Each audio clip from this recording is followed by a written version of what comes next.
league's top 3 goal scorers will play at the new home of the Canucks, General Motors Place.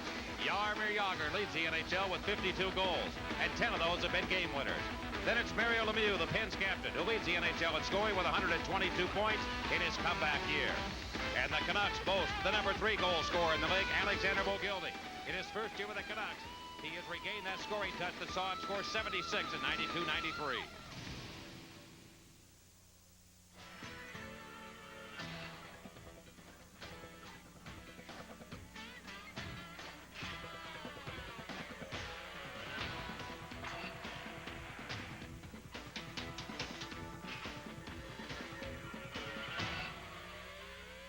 It's a hockey night in Pittsburgh. Tonight from the General Motors Place in Vancouver, British Columbia, the Pittsburgh Penguins meet the Vancouver Canucks. Hello again, everybody, and welcome to Vancouver. Well, the Penguins in Game 2 of a 4-game road trip. They were thumped handily by the Montreal Canadiens on Saturday night, and they'll try and bounce back this evening, and we got a great matchup for you tonight. The Penguins sport the 2 top goal scorers in the NHL. The Canucks have the number 3 man. And let's look at some numbers that these guys have posted here. 3-quarter mark of the season. Mario Lemieux leading the NHL with 122 points. He has 51 goals. Right winger Jaromir Jagr just a notch ahead of him with a 2-goal performance against the Canadiens with 112 points. And then Alexander Mogilny with 48 goals. He has been red hot for this Vancouver team. These two teams very similar. That's the good news for the Penguins. They've got a lot of goal scoring coming into this game, but they are without a key player tonight who has been suspended. Yeah, revolting development for the Penguins, to be sure. Ron Francis was told today by the National Hockey League that he is not allowed to play in this game or the game on Thursday night at Calgary. So he's suspended for 2 games for hitting Vladimir Malikov in the game on Saturday night from behind. And, you know, Ron Francis, a Lady Byng, a winner, and he said after the game, there goes the Lady Byng. But I don't think he really thought that he was going to be suspended. He was really upset today, and it hurts the Penguins' cause because Eddie Johnston was going to put Ron Francis on a line, Mike, with Mario Lemieux tonight and move him in there against Alexander Mogilny when they could do so. And now all that stuff they did in practice for the last couple of days goes right out the window. They're going to put Richard Park between Jagr and Nedved, and Mario Lemieux is going to play with Joe Dietzick and Marcus Naslund. So the Penguins are without a key guy in Ron Francis. And don't forget, they've already lost Thomas Sandstrom for the next couple of weeks. So they're going to have to find a way to play a more defensive, conservative game, I think, here tonight against a high-scoring Vancouver team. The Penguins like to play in shootouts, and they do well in them, Mike, but I definitely think they don't want to get involved in that kind of thing here tonight. And it's an interesting situation, is it not, with these two clubs, with the road and home records of the two teams. The Penguins have become kind of a Jekyll and Hyde team. And, you know, they're really good at home, 24-6, and they're averaging almost 6 goals a game, 12-14-4, and having trouble scoring on the road. And look at Vancouver. This is really weird because they travel more than any team in the league, and yet they have a better road record than they do their record at home. And a key thing in this game tonight is certainly going to be the first goal. If you look at the Penguins' record recently on the road, the key has been the fact that the opponents have been scoring first. They're 3-1-1 in their last 14 on the road when they score first. But when the opponent scores first in those last 14 games, they've lost all 9 of them. And you can see the records of the two clubs are, you know, when the first goal is scored by the Penguins or when it's scored by the opponents. The Penguins obviously thrive on getting that first goal, especially on the road. Yeah, and I think they want to right themselves as far as road records are concerned. They started off in great fashion, and they've really had it slip away from them. And they've got 3 games left in this trip. They're still much in contention for the Eastern Conference title, and I think they want to prove that in this trip. It's interesting, Paul, that I think Mario Lemieux, big games, the talk of the town is this game. It has been for 3 days. The people here in Vancouver are really looking forward to it, and Mario usually does not disappoint in big games, so I look for a good performance. Now the goaltending matchup, and the Penguins are going to go back with Tom Barrasso. I think you have to. I mean, Tom Barrasso is the #1 goaltender of the Penguins. He's come off, I think, a couple of subpar performances for him. But don't forget, it wasn't very long ago that he played maybe his best game of the year in a 1-0 shutout of the Winnipeg Jets. So he has shown the ability to bounce back. It was a team effort on Saturday night against Montreal. You can't blame Tom Barrasso. He allowed 6 goals and was pulled. He wants to get back in there and get himself back on track. And Kirk McLean is a guy who's missed several games. He had knee surgery. He's played 2 games since returning from that. They say he's played very well. They're similar goaltenders. McLean's more of a stand-up goaltender even, I think, than Tom Barrasso. But I think they both rely very much on playing the fundamentals extremely well. And McLean is a veteran and a kind of a composed guy in the net. And he will be tough to beat here tonight for the Penguins. And the Canucks have won 2 in a row. The Penguins come in here to Vancouver, brand new building. They'll have a huge crowd here tonight. You can't get a ticket for this one. And it'll be the Penguins and the Canucks coming up next. Sit back, relax, and enjoy it all with us.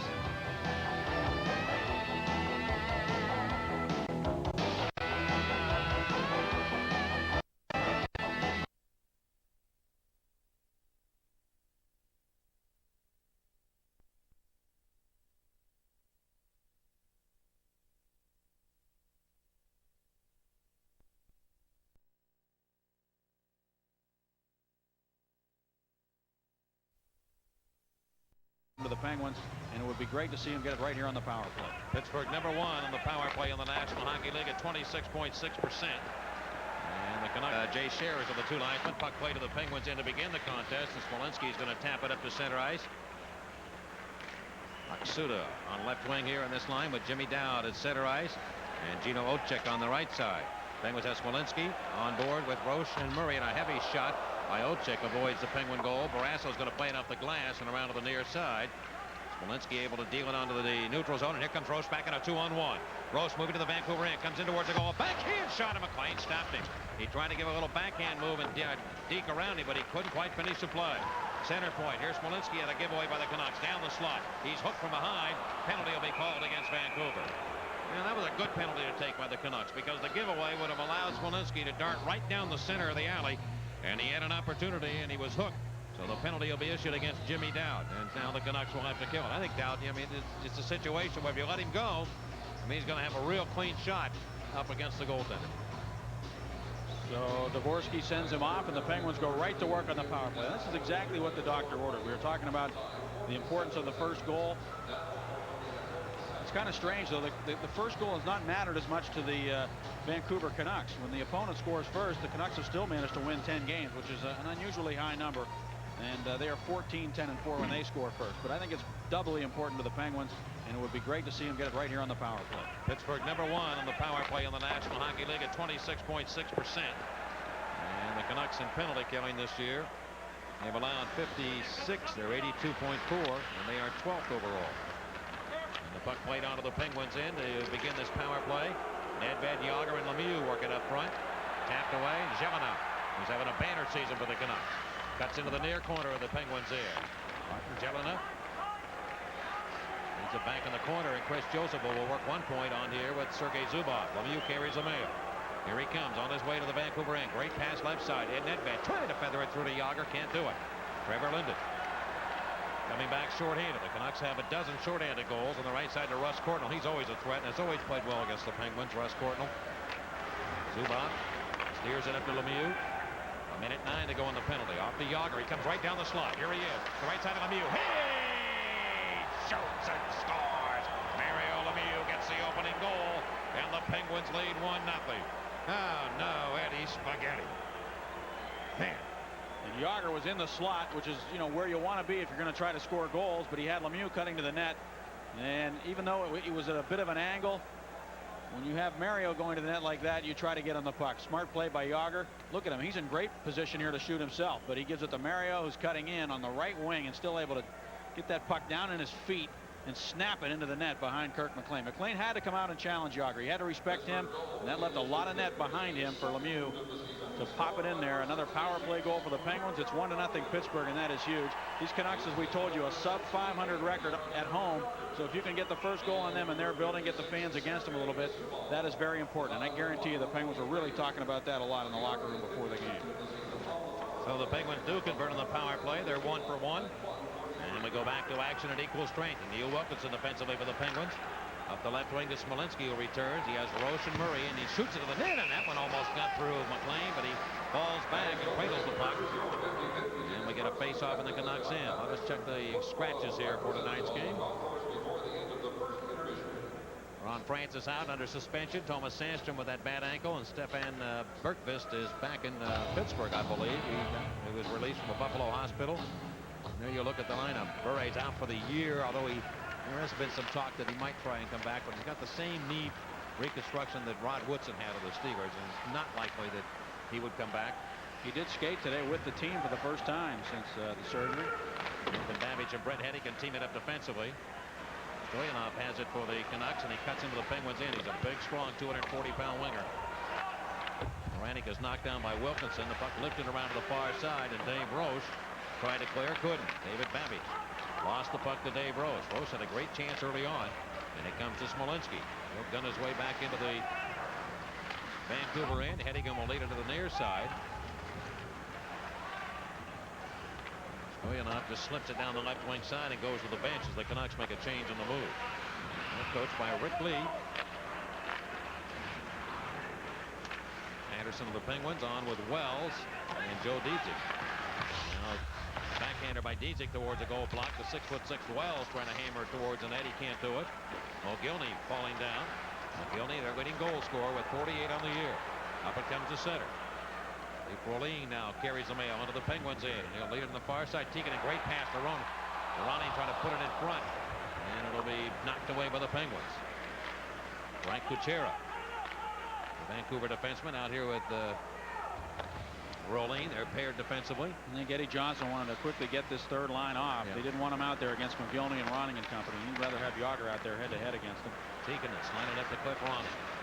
Ronning can't make a play, and he comes out of the zone. The center circle. Dana Merzen winded down the near wing into the Penguins end. 1-0 Pittsburgh here in the early going. The early goal by Mario Lemieux. A power play goal is 52nd to tie Yager for the league lead. Jelena gave it away to Chris Tamer.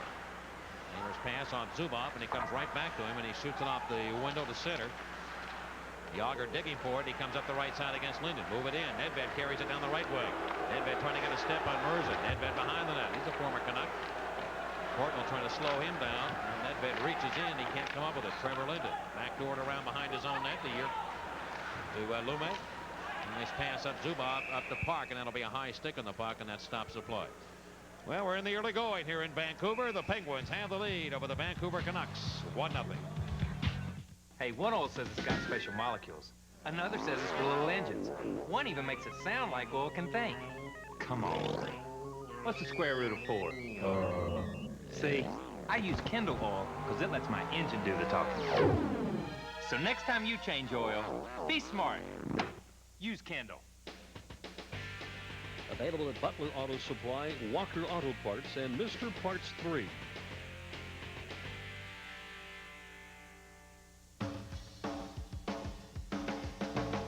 Start your weekend early and ski Seven Springs. Icy Light and WDVE invite you to ski Seven Springs Mountain Resort any Friday from 9 a.m. to 7 p.m. and get $10 off an adult lift ticket. Just look for this $10 savings coupon on cases of Icy Light cans. No purchase necessary. Must be 21 years of age or older. So grab a case of Icy Light for the best ski deal in the burg and head for the snow at Seven Springs. Rick Lee, the coach of the Vancouver Canucks, his team has come on of late. They're 6-3-1 in their last 10. And they're feeling pretty good about themselves. They're optimistic because Mike Ridley is going to be back in their lineup soon, and I think he's going to be a key figure for them down the stretch. He's been out after back surgery. And Moranov returning to the Penguin lineup after missing a game against the Montreal Canadiens with a bad ankle. He's paired out here with Wilkinson. And he whacked it out of midair in behind the Vancouver goal. And Dana Merzen now. Tap it up to Russ Courtnall. Courtnall's rink-wide pass. Jelena takes it in stride. Good play by Jelena. Moves into the Penguins in. A rich shot, and a stop by goaltender Barrasso. Was Jelena's speed made that happen. He just got to that puck as they bounced it up ahead, and he caught it, got behind the defenseman, and got the quick shot. On the near wing, Trevor Linden battling against Wilkinson, and the Penguins pull away, and here's Marcus Naslund. Naslund of Pittsburgh down the left side. Drop pass. With room is Moranov. Moranov feed it to the left wing corner to Mario Lemieux. Off to Naslund, and a shot deflected. Roche in battling for it. Now they freeze it to the right of the net and hold it right there. Smart play by Naslund. He saw that Mario was going to get to the puck, and he got himself in a position there and cocked that stick. He had the gun cocked, and Lemieux got on the puck, but unfortunately Naslund's shot was deflected on the way to the net. Boy, Trevor Linden, you know, we talked about all the great players on the ice here tonight, and he's having a banner year, Trevor Linden. He's on his way to his best season ever in the National Hockey League. There's the chance by Jelena. He had such great speed coming down that wing that Neil Wilkinson had a tough time turning the corner and taking him as he came around the bend. That was their first shot of the period at 4:37. I wanted to say happy birthday to Carla Flatty. Paul Flatty is one of the equipment personnel on the Penguin team. Happy 40th, Carla. I know we were a little late on it. We tried to get it in the other night and didn't. And also a happy anniversary to Antonia Flasco. 6 years he's been married to the Guru. He wrote down here Mrs. Guru. That's all right. Dave Roche now poke it through, going back into the Vancouver blue line area. Brett Hennigan. Lost control to Francois Leroux, who will hammer it back into the Canucks here. Goyanov digging for the biscuit, and he slides it around to the far side. Scott Walker unable to get it out. Penguins with good pressure here on the Canucks now. They won 8-5 against the Canucks earlier this year at Pittsburgh. Moranik fighting for possession. Moranik in there also. Now Moranik Works it in behind the goal, behind Kirk McLean. Up just moves it on to the Penguin strike. Maru and Joseph team up. And this will be Chris Joseph. Lead pass right wing. Here's Yager. Pulling up, looking. He has to go back to his own blue line. Dubov starts right back into the connection. Good pass to Nedved. A rich shot. Almost knocked McLean over, but he made the blocker save. Around to the far wing. Nedved with a good hard shot. Canucks come to center. Kucherov bounces to the Penguin far wing. Tamer just systematically plays it off the sideboards. There'll be no icing on the play. Rolene has to go back and move the puck. And the Canucks defenseman will right up the glass to center ice. If you joined us late, Penguins had the opening goal by Mario Lemieux. A power play goal with Jimmy Dowd off. His 52nd of the year. It's been the only goal of the game. A giveaway by Tamer to Tikkanen. Tikkanen ridden to the boards by Joe Dietzick. Tamer gets back to the puck, but he lost his stick. Canucks in working. One of the Penguins took down Tikkanen in the far corner. I don't know that's where the penalty's going to come or not. The Penguins will be shorthanded. I think Diedzick's going to get an interference penalty. Rodney with the extra attacker on. McLean's out of the net. Minden's the extra man behind the net. Tikkanen. Tikkanen looks, centers it. It comes all the way out. Right side. There's a shot right to the stop. Rebound. Mogilny gets the goal. And the Canucks tie it on a delayed penalty call. And it's 1-1. Alexander Mogilny just bursting in to grab that loose puck and whipped it on the backhand. We've got a tie game. Well, Dietzick did a nice job on Tikkanen to start with. He had him against the boards. He pinned him after he had the puck. But at some point, you've got to let him go. You can't just stay over there and keep pinning him against the boards, because ultimately you're going to have an interference penalty called against you.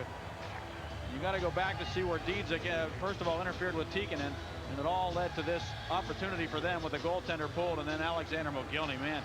He just jumped on that loose puck in the slot and got rid of it in a hurry before Barrasso could react to the rebound, and it's a 1-1 tie. Rolene and Tikkanen, I believe, will be accredited with assists, the helpers on the play. And here comes Naslund back to Lemieux. Lemieux bursting back into the Canucks end, trying to tee it up, and Jonah has a handle on him. Puck goes in. The Penguins have scored. Somehow Lemieux put that puck in.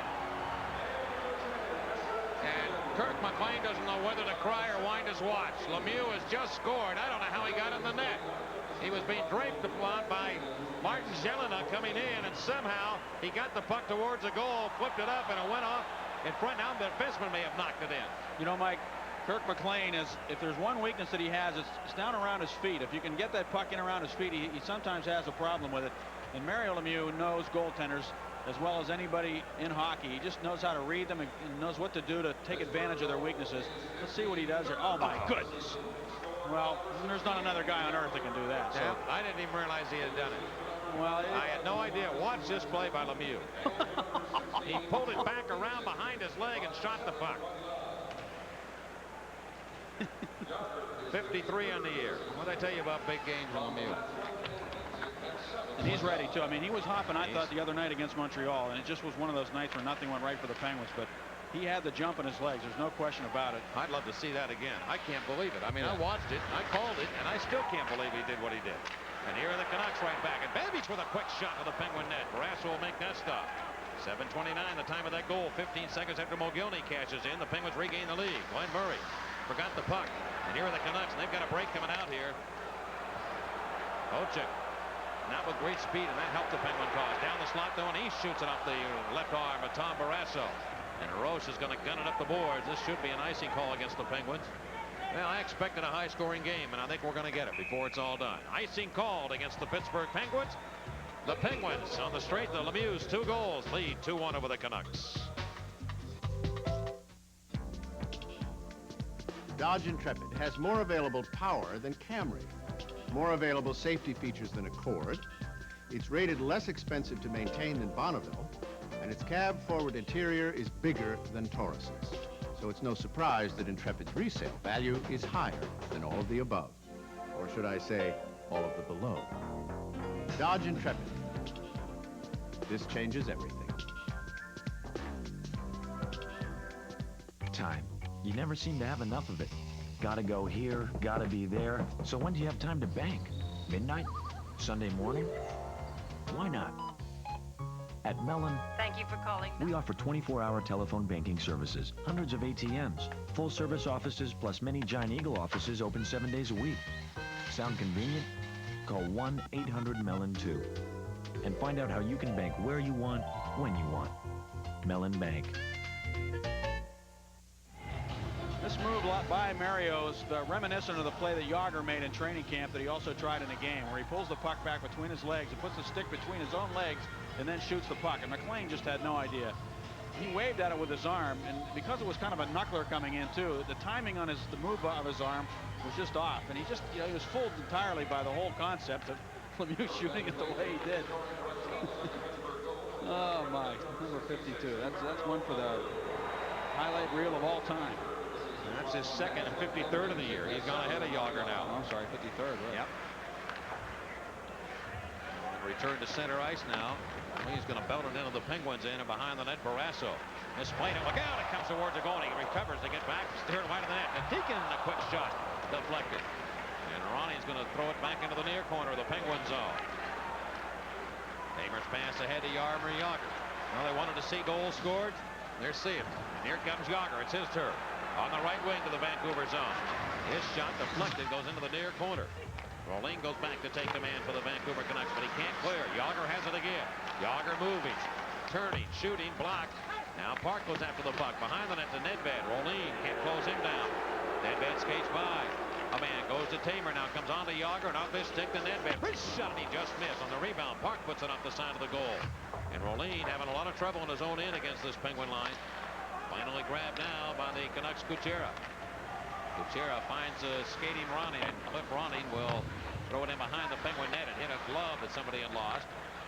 Taylor deals it ahead to center. Deasy goes right wing. Naslin on Lemieux looking for the hat trick early in this period. Lemieux with a wrist shot. Lume got a stick on that.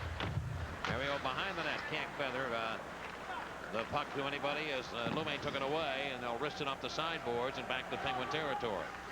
Pittsburgh 2, Vancouver 1 here in the first period. 10 minutes gone. Penguins just dump it to the Vancouver net. And Dana Merzen, who played very physical against the Penguins in the game in Pittsburgh. Pass to the left side to Trevor Linden. Zigzag ends. Got a man open right wing. Here's Lume going towards the Penguin net. He gets him behind the goal. Turns with a wraparound stop made. Rebound. Jelena can't put it in. And now Dezik hauls it in for the Penguins. He gave it away to Jelena. Jelena to Russ Cordo. Naslin comes in and pokes the puck off his stick.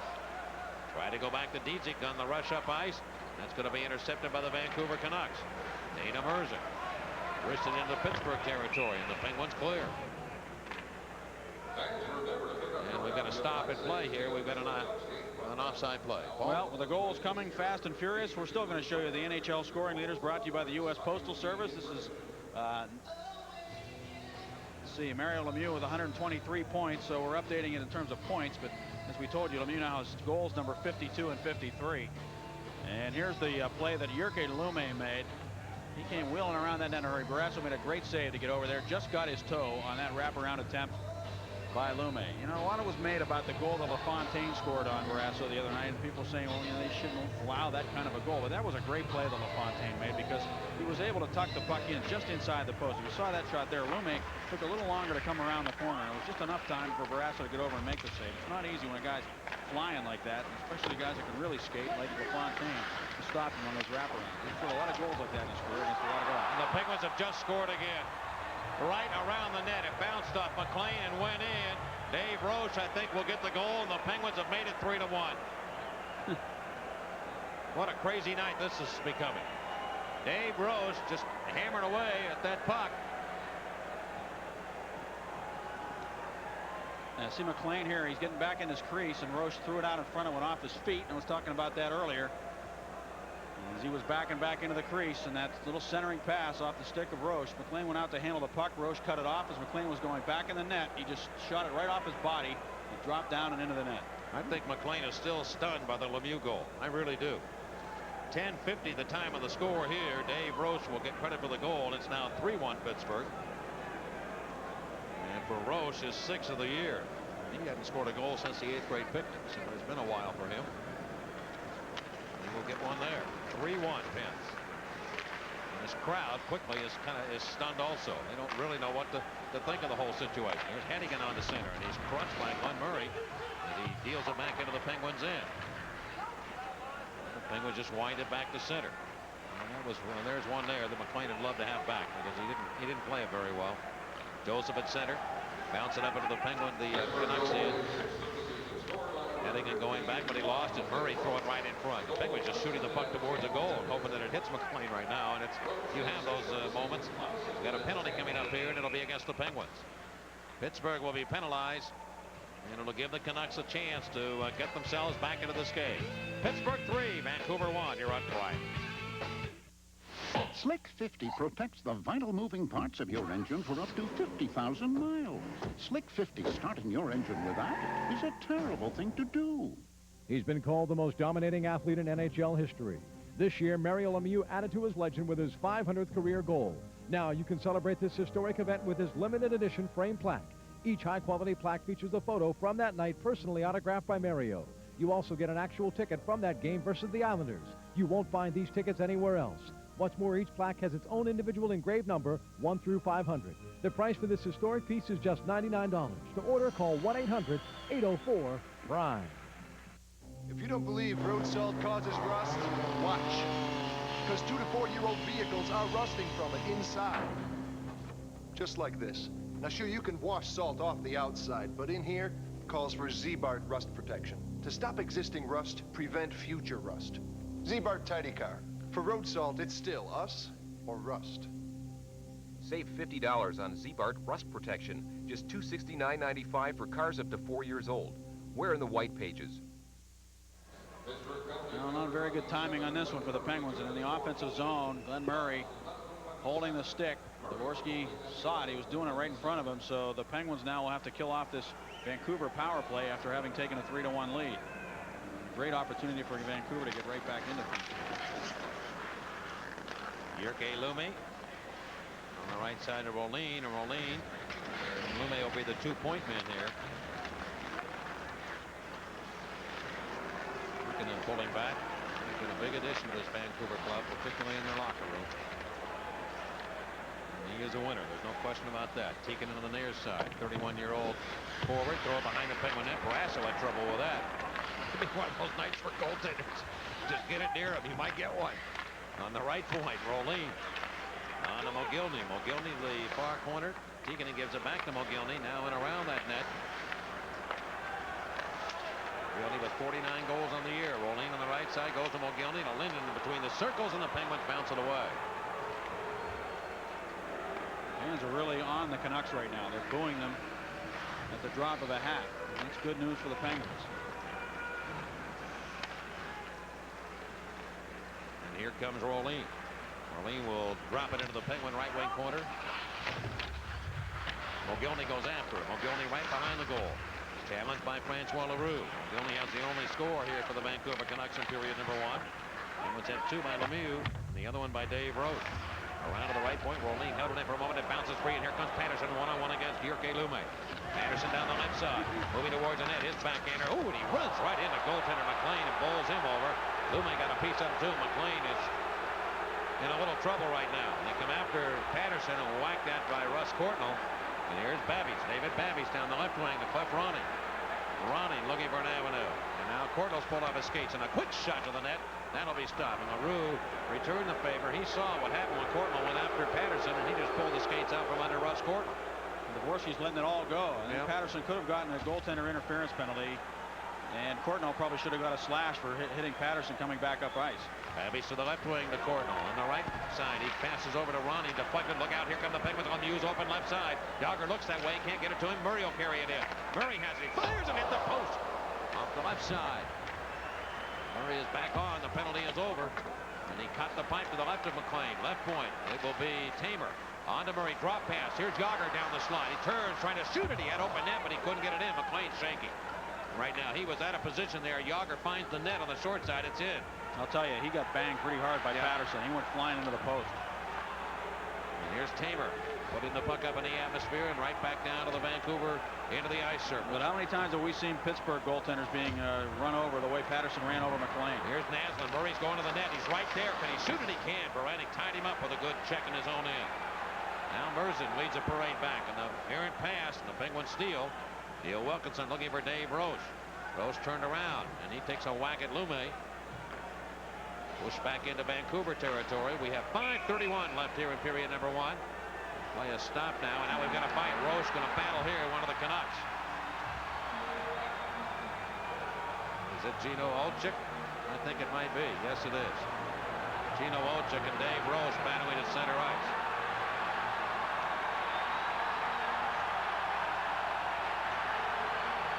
These are two big heavyweights. Rose trying to pull his jersey up over his head. Now has him and now pins him to the ice.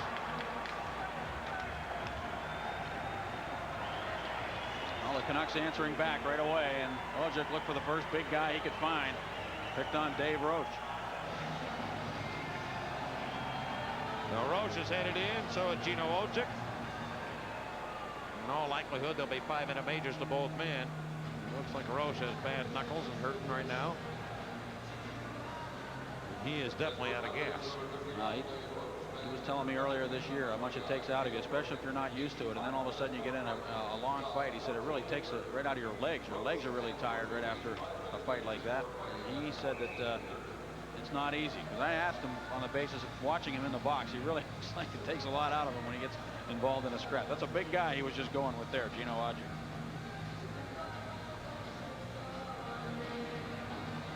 Glenn Murray almost made it 4-1 after he came out of the penalty box. He's got a rifle of the slap shot. He put it off the outside of the post on Kirk McLean. I think it may have hit Babbage's stick on the way in and jumped up. McLean appears to be all right now. He's just skating around his own net. The Penguin bench alive, of course. Lead 3-1 here in this first period. Penguins, Eddie Johnston was quoted, I guess, extensively in the paper in Pittsburgh. We weren't there, obviously, but a big article about how he kind of issued a challenge, as we said the other night on the telecast, to the young players to get them going. Dave Roche has a goal here tonight. Eddie Patterson driving to the net here with a backhand shot, and he just came right towards McLean. Lume was on his tail. Patterson probably could have veered off behind the net, but instead he went right to the goal crease, and Lume took exception to the fact that he ran over the goaltender. Ooh. Babbage just put a stick right into his midsection. Watch Courtnall. Yeah, he came in and whacked him across the back of the legs. Courtnall's going out. Olczyk's going to the locker room right now. And a 5-minute major penalty. Here come the Canucks. They'd love to get a late goal here in this first period to climb back into it. They're down by 2. Alexander Mogilny, and he can do it in a heartbeat. Play is stopped. We get an offside call. Mogilny has 3 hat tricks this year, and Lemieux, I think, has 4 for the Penguins. Alexander Mogilny, the leading scorer in the National Hockey League in terms of even strength goals, or I should say non-power play goals. And we'll show you that stat when we get an opportunity, but it's interesting to take a look at the comparison of the top scorers in the league in terms of power play goals, even strength goals, shorthanded goals, and how it all adds up. Right around the Penguin net. Talking about Mogilny with 3 hat tricks this year, the all-time Vancouver record for the most hat tricks in one season by Petri Skriko back in '86-'87. Remember that name? I do. It's been a while since I've heard it. That's right. Mogilny, a good shot at tying that mark and possibly beating it before the season's done. He is a street goal scorer. When he gets the motor going, boy, he is a tough guy to beat. Slow down. He is something. Zubov behind his own net. Winded up to Yager, a good lead pass up to Nedved, bursting with speed to the Canucks in. His wrist shot to the goal. McLean cut the angle down. Looks a little steadier right now, Kirk McLean. Off the left wing corner. Yager in, battling for possession. He has it, comes out in front. He's trying to stuff it in. Did he get it in? No, it's still loose, and finally the whistle's out. And McLean standing up. Yep. I'll tell you, though, in fairness to McLean, the Penguins are beating the defense of the Canucks handily. I mean, they are getting around them and really working down deep, and they've got a lot of room. We'll be back. How can this be car of the year? You can't get up and walk around in a car. Cars don't have seats on rollers, or so many seats, period. Or so much space for so many things. And they certainly don't offer sliding doors on both sides. Well then, it would appear that for the first time ever, the Motor Trend Car of the Year is more than a car. It's a Caravan from the new Dodge.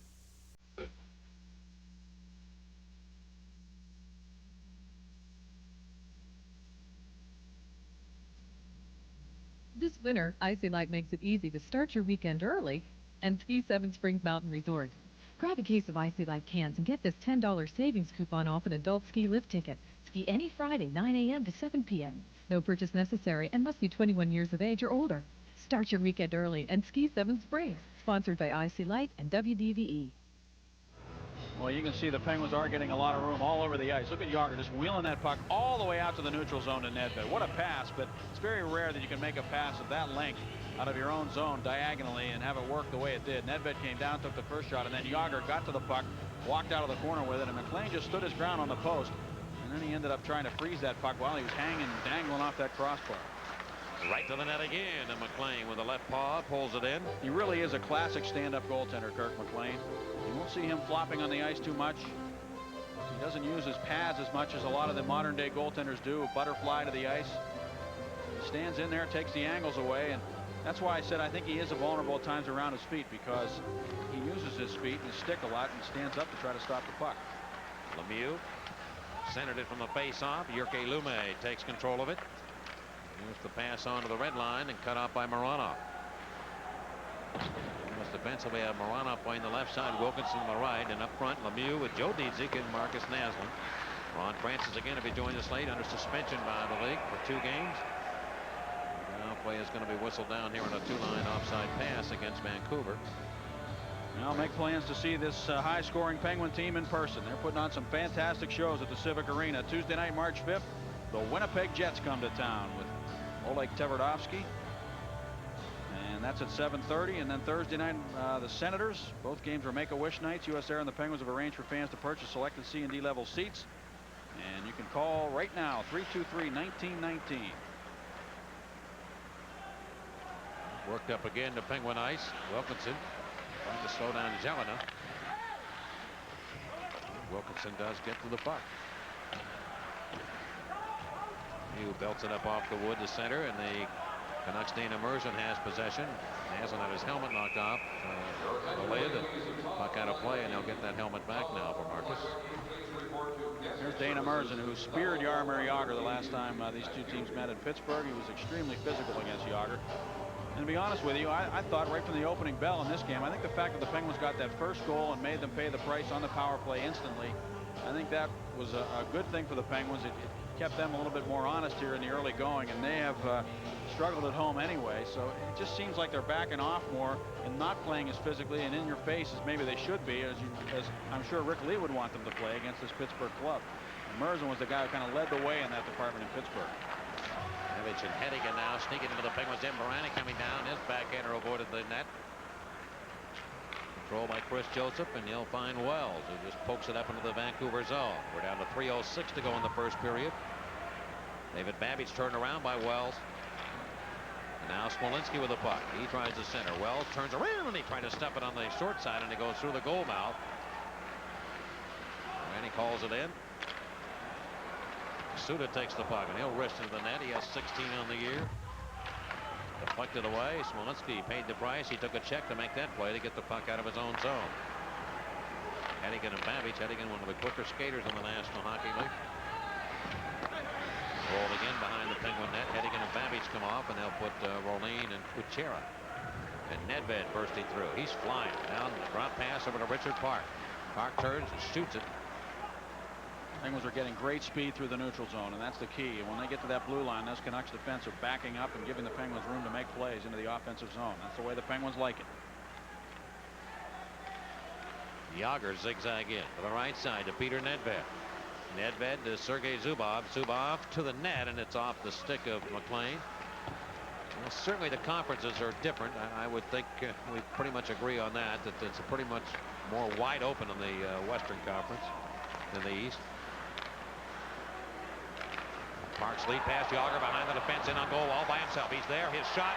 He shoots and scores. And he beats McLean like a rented mule, and it's 4-1 Penguins. Wow. Wow is right. He gets so much on these backhand shots. They're like other players, wrist shots. His backhand shots. This was a bullet of a backhand shot off the post and in. He wrung it off the post behind McLean. He took it as far over as he possibly could, and went off his skate and then the post, I believe. He had real good authority on the shot, too. He buries it. He really pulls the trigger. Look at all the moves. 1, 2, 3, and then back, and I think it went off the inside of that post as it went in. see. Nope, that was straight in the net. Just dumped it in. Nedved and Park have assists on the goal. The Penguins now lead 4-1. The big boys are putting on the Ritz here. Here's Lemieux. Moving the puck into the Canucks in. McLean leaves it in the corner. Deedzy gets it out to Naslund, and his shot deflected. Penguins trying to keep it in, and they can't. Jyrke Lume.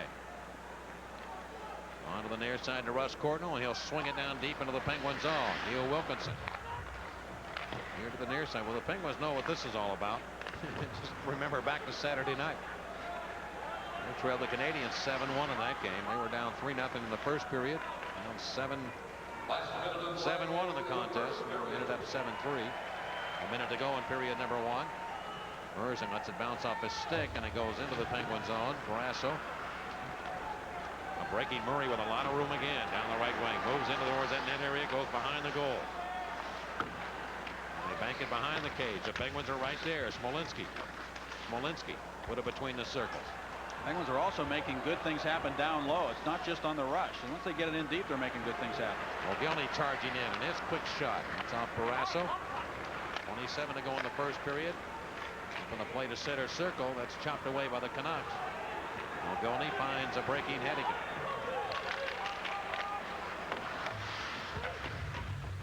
Can't make anything happen. Now in front, Mogilny centers and one off the leg to the right side of Babbage. 10 seconds to go in the period. A shot. Zubov blocked that. The Penguins come gunning out. 6 seconds to go. Yager 1-on-3. Into the Canucks end. A wrist shot to the net, and McLean will stop it. Babbage will take it, and the period ends. Tikkanen and Yager colliding after the period comes to a close, but nothing develops there. So the Penguins exploding in the first period. And the big boys led the way. Here, Lemieux with a pair. Yager had one. We played 20 minutes. We're going to go to a break. Yes, we can go. Thank you. 4-1 Pittsburgh here on PRIME.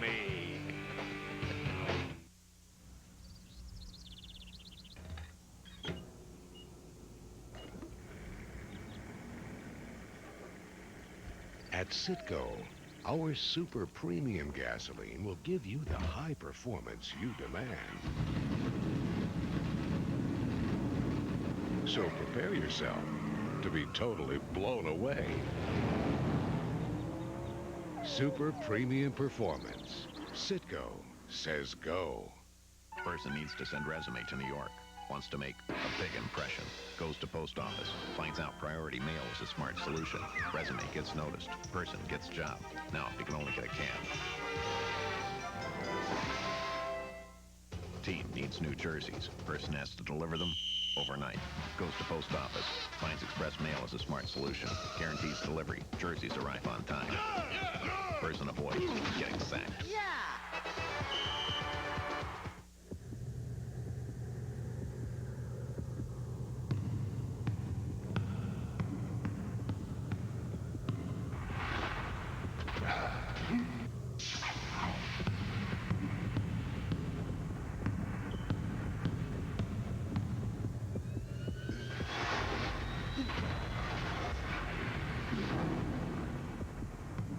The Air Thrill Flight, available at Finish Line.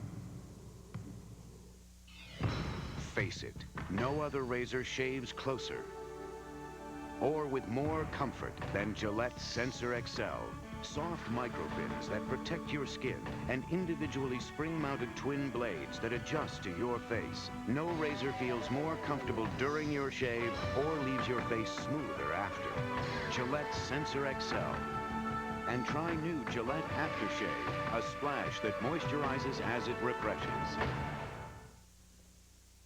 This segment of Pittsburgh Penguin Hockey is brought to you by Mellon Bank, the most convenient bank around.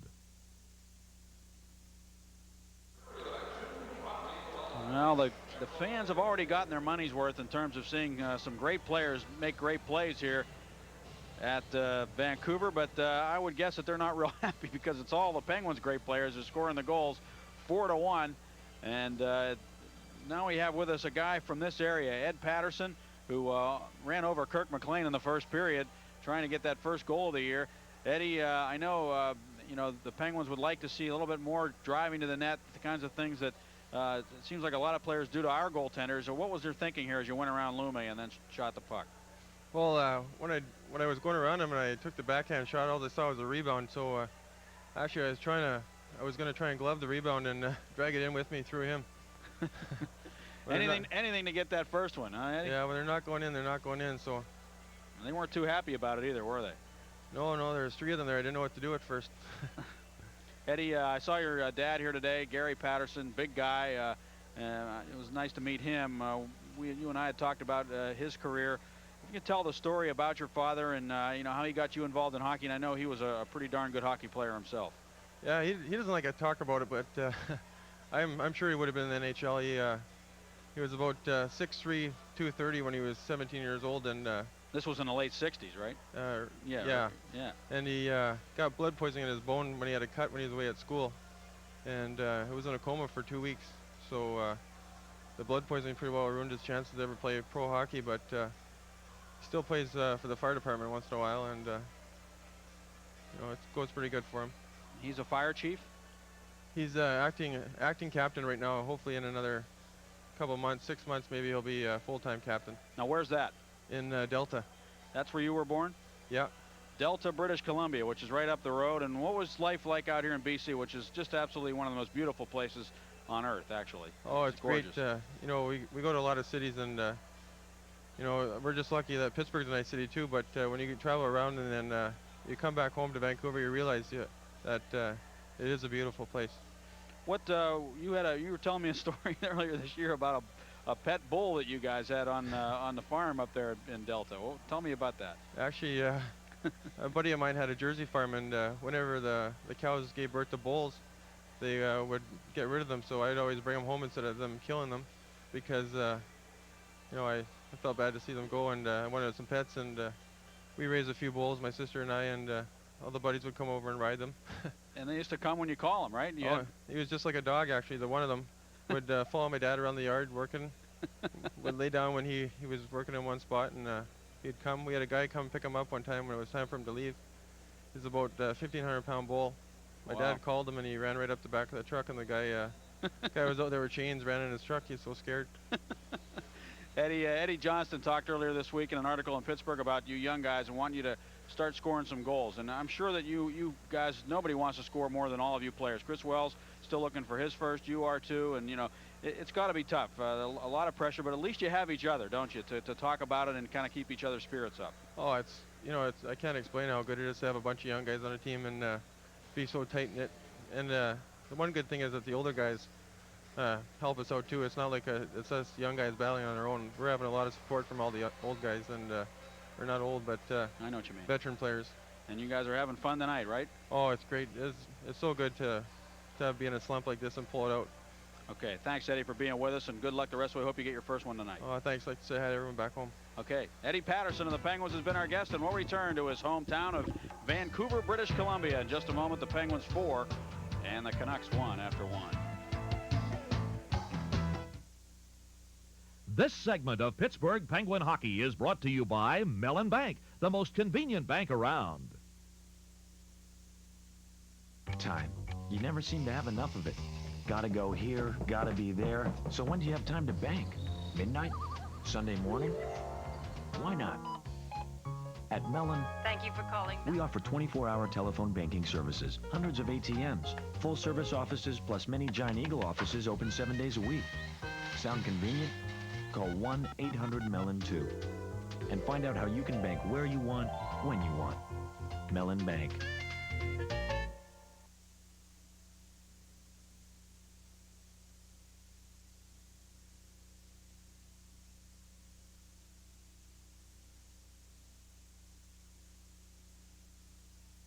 I've got another one. If you run an ad and no one sees it, does it make a sale? No. So put your ad where more people are looking to buy. 9 out of 10 use it. The genuine Bell Atlantic Yellow Pages. Bell Atlantic, the heart of communication. Al, ball player at 9 o'clock. Oh, well, rookie. First time at bat. How do you play the daily number? Rookie Al, you called it! Al, Big Al. Al the man. Al the king. Let's see. Box it. I'm feeling lucky tonight. Oh, lucky? He considers himself the luckiest man on the face of the earth. The Pennsylvania Lottery's daily number. Play it pair, box, or play it straight. You never really know when you'll need cash. That's why you need a Discover card. Use your card to get cash during business hours from financial institutions and select merchant locations, or 24 hours a day from thousands of ATMs. The Discover card. Because when you need cash, timing is everything. It pays to Discover, the card that pays you back. Use it where you see the Novus sign. Baseball sure has changed, Junior. Yeah, the Hexagon replaced the diamond. And can you imagine facing 3 pitches? Emerson on base. Oh, the base ejector got him snoozing. He goes Why sailing. did it all change? All sport. Game just got too easy. The unsurpassed taste of all sport. A third more carbs than Gatorade for energy could make a difference. Next up, your grandson's up. Ken Griffey the fourth. He connects. It's going. It's going. Watch out, center blimp. Oh! Center blimp got him. He was robbed. All sports body quencher. The game will never be the same. Well, our scoring summary is brought to you by the Pittsburgh Brewing Company. The Penguins 4, the Canucks 1 after 1. Mario Lemieux, with his 52nd of the year on the power play, got the Penguins off and running, scoring that all-important first goal here in Vancouver, as they say. 1-0. Yager and Zubov assisting on that one. Then McGillney came right back in a delayed penalty situation. Rolin and Tikkanen assisting on that one to tie to 1 at 7:14, his 49th of the year. And the big boys were putting them on the board. Mario Lemieux came back with his 53rd and an absolutely spectacular play at 7:29 to make it 2-1. Dave Roche flipped one in off the body of Kirk McLean from behind the net for his 6th of the year at 10:50 to make it 3-1 unassisted. And then Yager on a breakaway with a beautiful backhand shot on McLean at 18:15. Park and Nedved assisting on that one to make it 4-1. The Penguins out shooting the Canucks 15-10 in the first period, and they had it all their way in the first 20 minutes. And it shows on the scoreboard. 4-1 after 20 minutes of play. We'll be back to tell you what happened with Wayne Gretzky today in just a moment.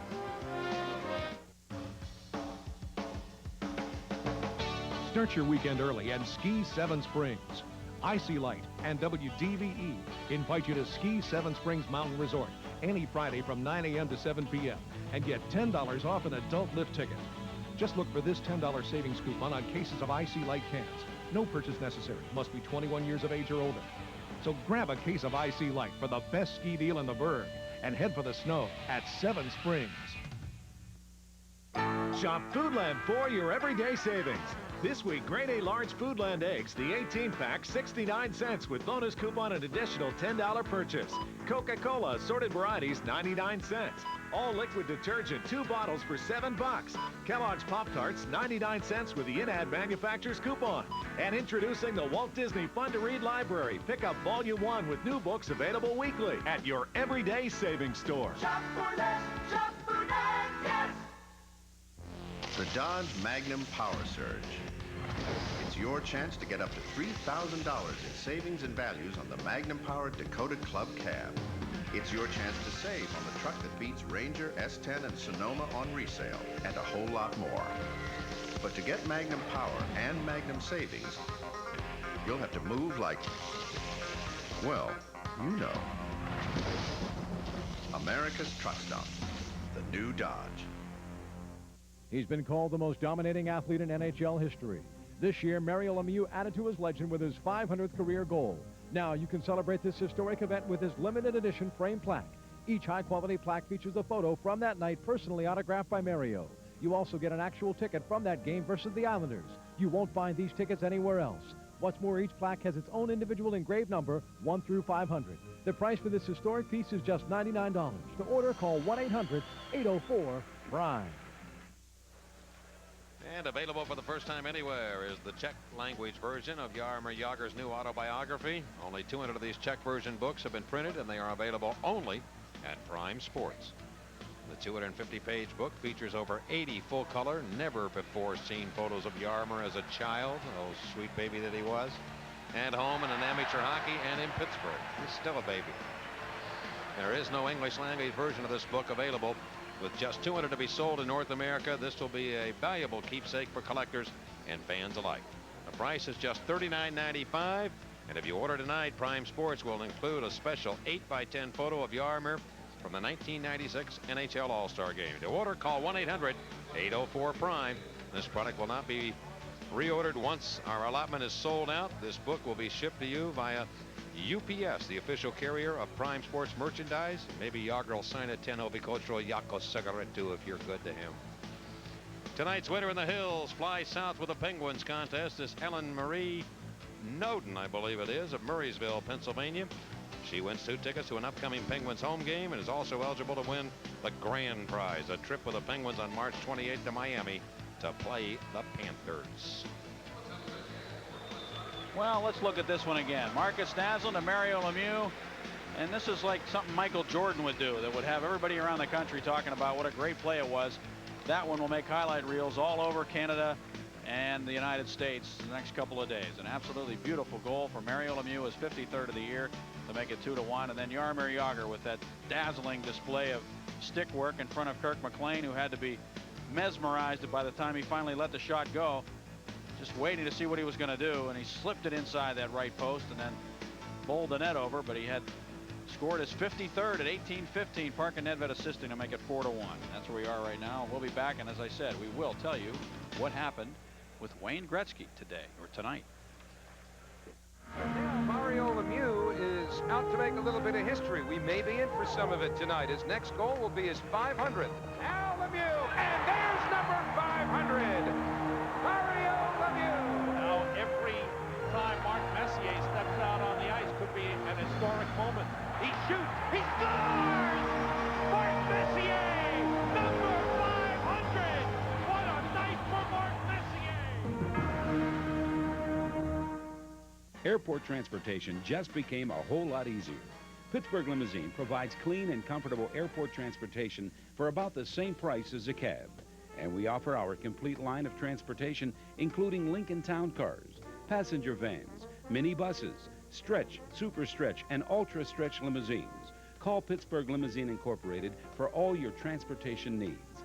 Pittsburgh Limousine Incorporated, the one clear choice in transportation. Hi, I'm Guy Junker, a former West Penn hockey player. The Western Pennsylvania Interscholastic Hockey League has built a strong reputation for quality competitive hockey and high academic standards. Each year, the league proudly awards 2 $1,000 scholarships to outstanding student athletes. There's an exciting WPIHL game in your area. Check your local rink for the time and date. Congratulations to the Western Pennsylvania Interscholastic Hockey League for 25 years of excellence. Pittsburgh Penguin Hockey is brought to you by Midas. Pittsburghers agree the Midas way is the way it should be. By Health America, it's the savings and it's the doctor. By Kendall Oil, pour in the protection. By Nissan, it's time to expect more from a car. By the Pennsylvania Lottery, proceeds benefit older Pennsylvanians. By Wendy's, at Wendy's you don't pay more, you just get more. And by Citgo, just get up and go. Citgo says go. Yeah, it's true. Wayne Gretzky is now a St. Louis Blue.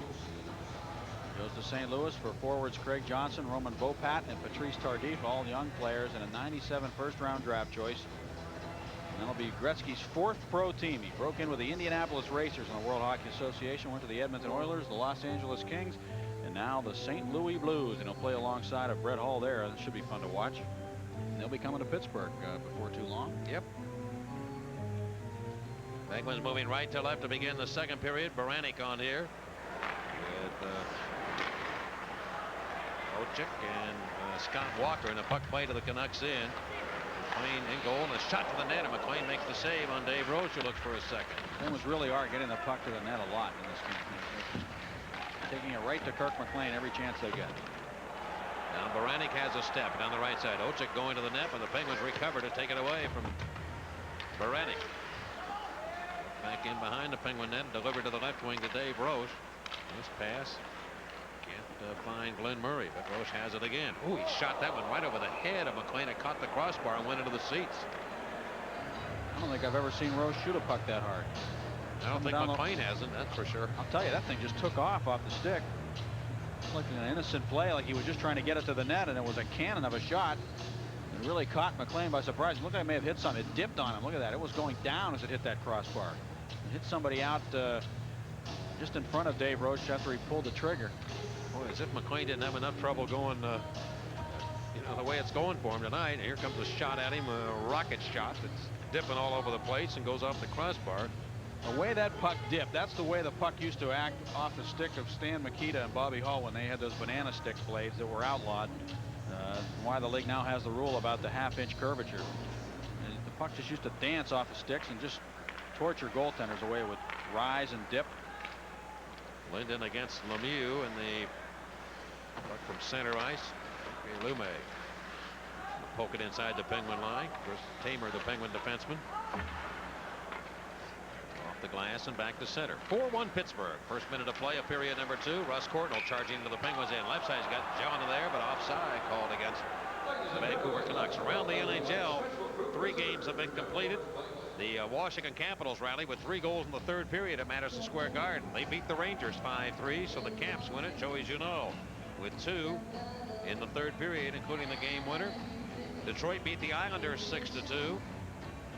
Let's see, Coffey,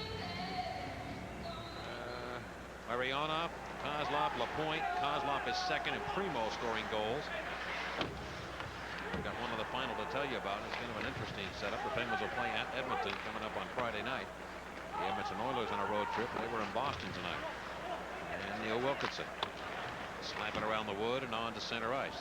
The Edmonton Oilers beat the Boston Bruins in overtime 4-3 with 20 seconds to go in overtime at the Fleet Center. Mariusz Tchaikovsky got the game winner for the Edmonton Oilers, the former Bruin. Yep.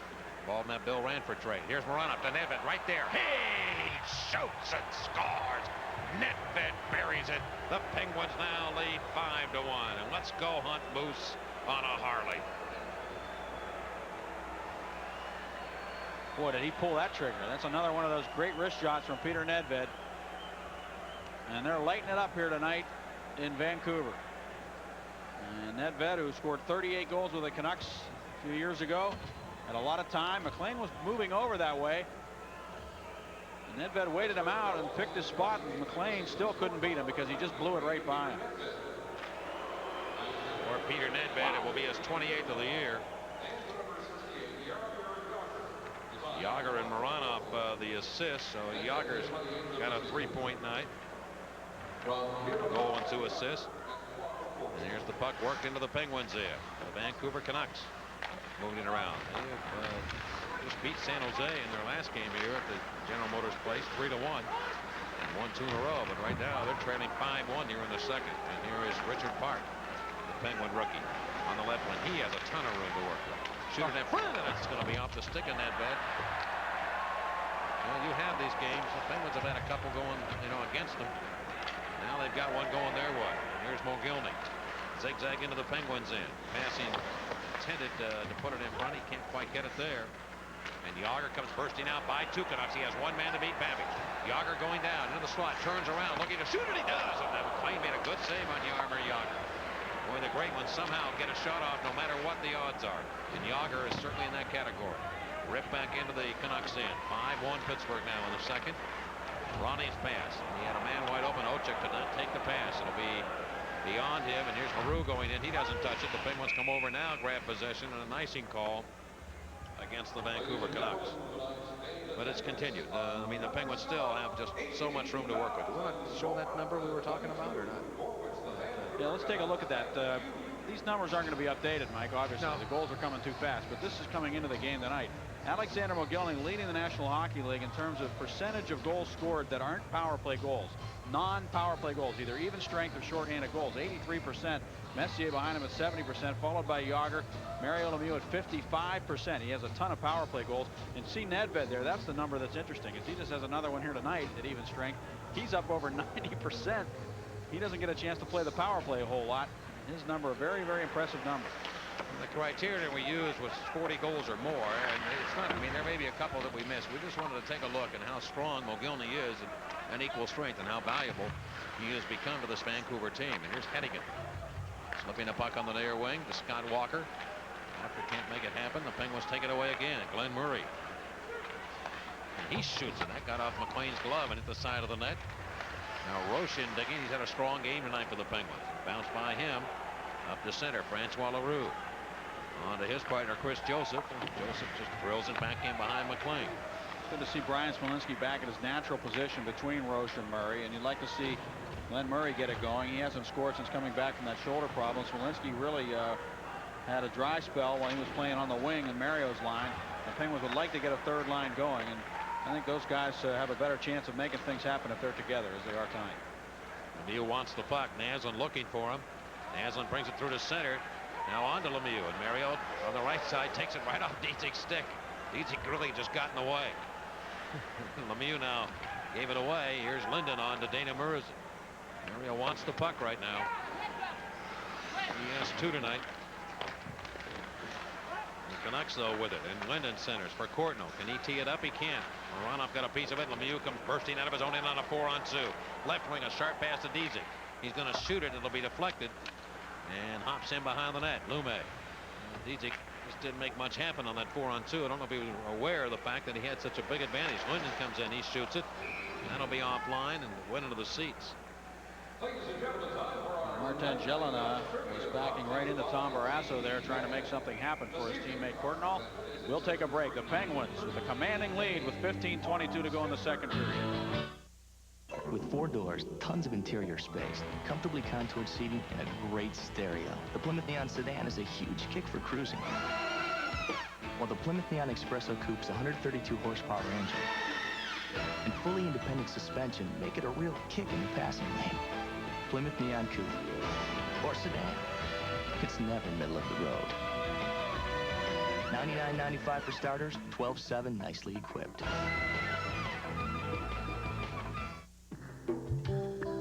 Some of the people who benefit most from the Discover card don't even have one. Hi, I'm Scott Hamilton. Each year, the Discover Card youth programs recognize thousands of kids who are making a difference. In fact, Discover Card has already contributed over $16 million in support of this unique collection of programs. So as long as there are kids with dreams, we'll be here, helping them reach those dreams. Well, David Babbage has been in the league a long time. This is his 16th season, number 44, in a one-on-one situation against one of the game's greatest players. He's never seen anybody quite like Jaromir Jagr. He did get a stick on that puck to poke it away, but Jagr got it back and still was able to wheel a good shot to the net on Kirk McLean earlier.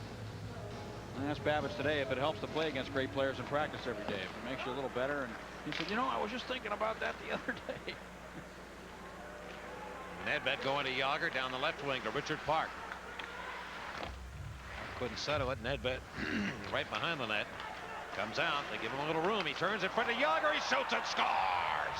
Jaromir Jagr makes it 6-1 Pittsburgh. Now buy Sam a drink and get his dog 1-2.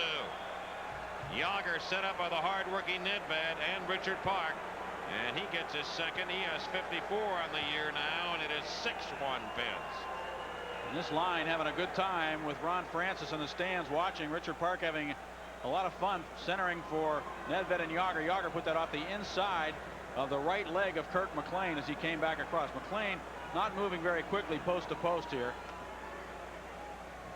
And well, how can you stop that though? The way the Penguins are moving that puck around and the way they're getting it to people. Jagr with his stick on the ice. Ronning is trying to out-muscle Jaromir Jagr. That's a mismatch there. And Jagr was able to get his blade down. You've got to tie up his stick or he'll do that to you. It's tough assignment for Cliff Ronning there. Moranik steers it back in behind the net. Ocek in front of the goal, but Zubov pokes it free. Up to center ice. Now, this is probably I mean, I'll have to check the record. I don't think the Canucks have had a game go against them at home like this year, but it does happen to most teams at least once. And maybe this is the night that it happens to Vancouver. They just can't do anything right. The Penguins are doing it all on the right side of the leg. Unassisted. I think they're saying that it hit somebody then, and they knocked it in. I don't know about that. I don't either. Smolinski on the left wing. We saw 2 assists handed out the other night because players were deemed to not have control of it, the opposing player. Remember, Mike? And it was, they looked like gift assists. This looked like a legitimate assist that they didn't give. They score them differently in different buildings. Icing called here against the Vancouver Canucks. Well, the Penguins led 4-1 at the end of one. They've hit a pair here in the second. Nedved is 28th, and Yager is second of the night, 54th of the year.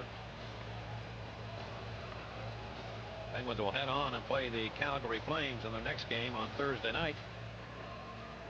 Well, there's Nedved with the puck. He's got it, comes out of the corner, turns, wheels it in front. Yager puts it in the net. Now, that looks like an assist to me. I think what they're saying is that Ronning doesn't matter. I mean, it was set up. He never had possession of it. That's, they'll change that. I'll guarantee you. That's it.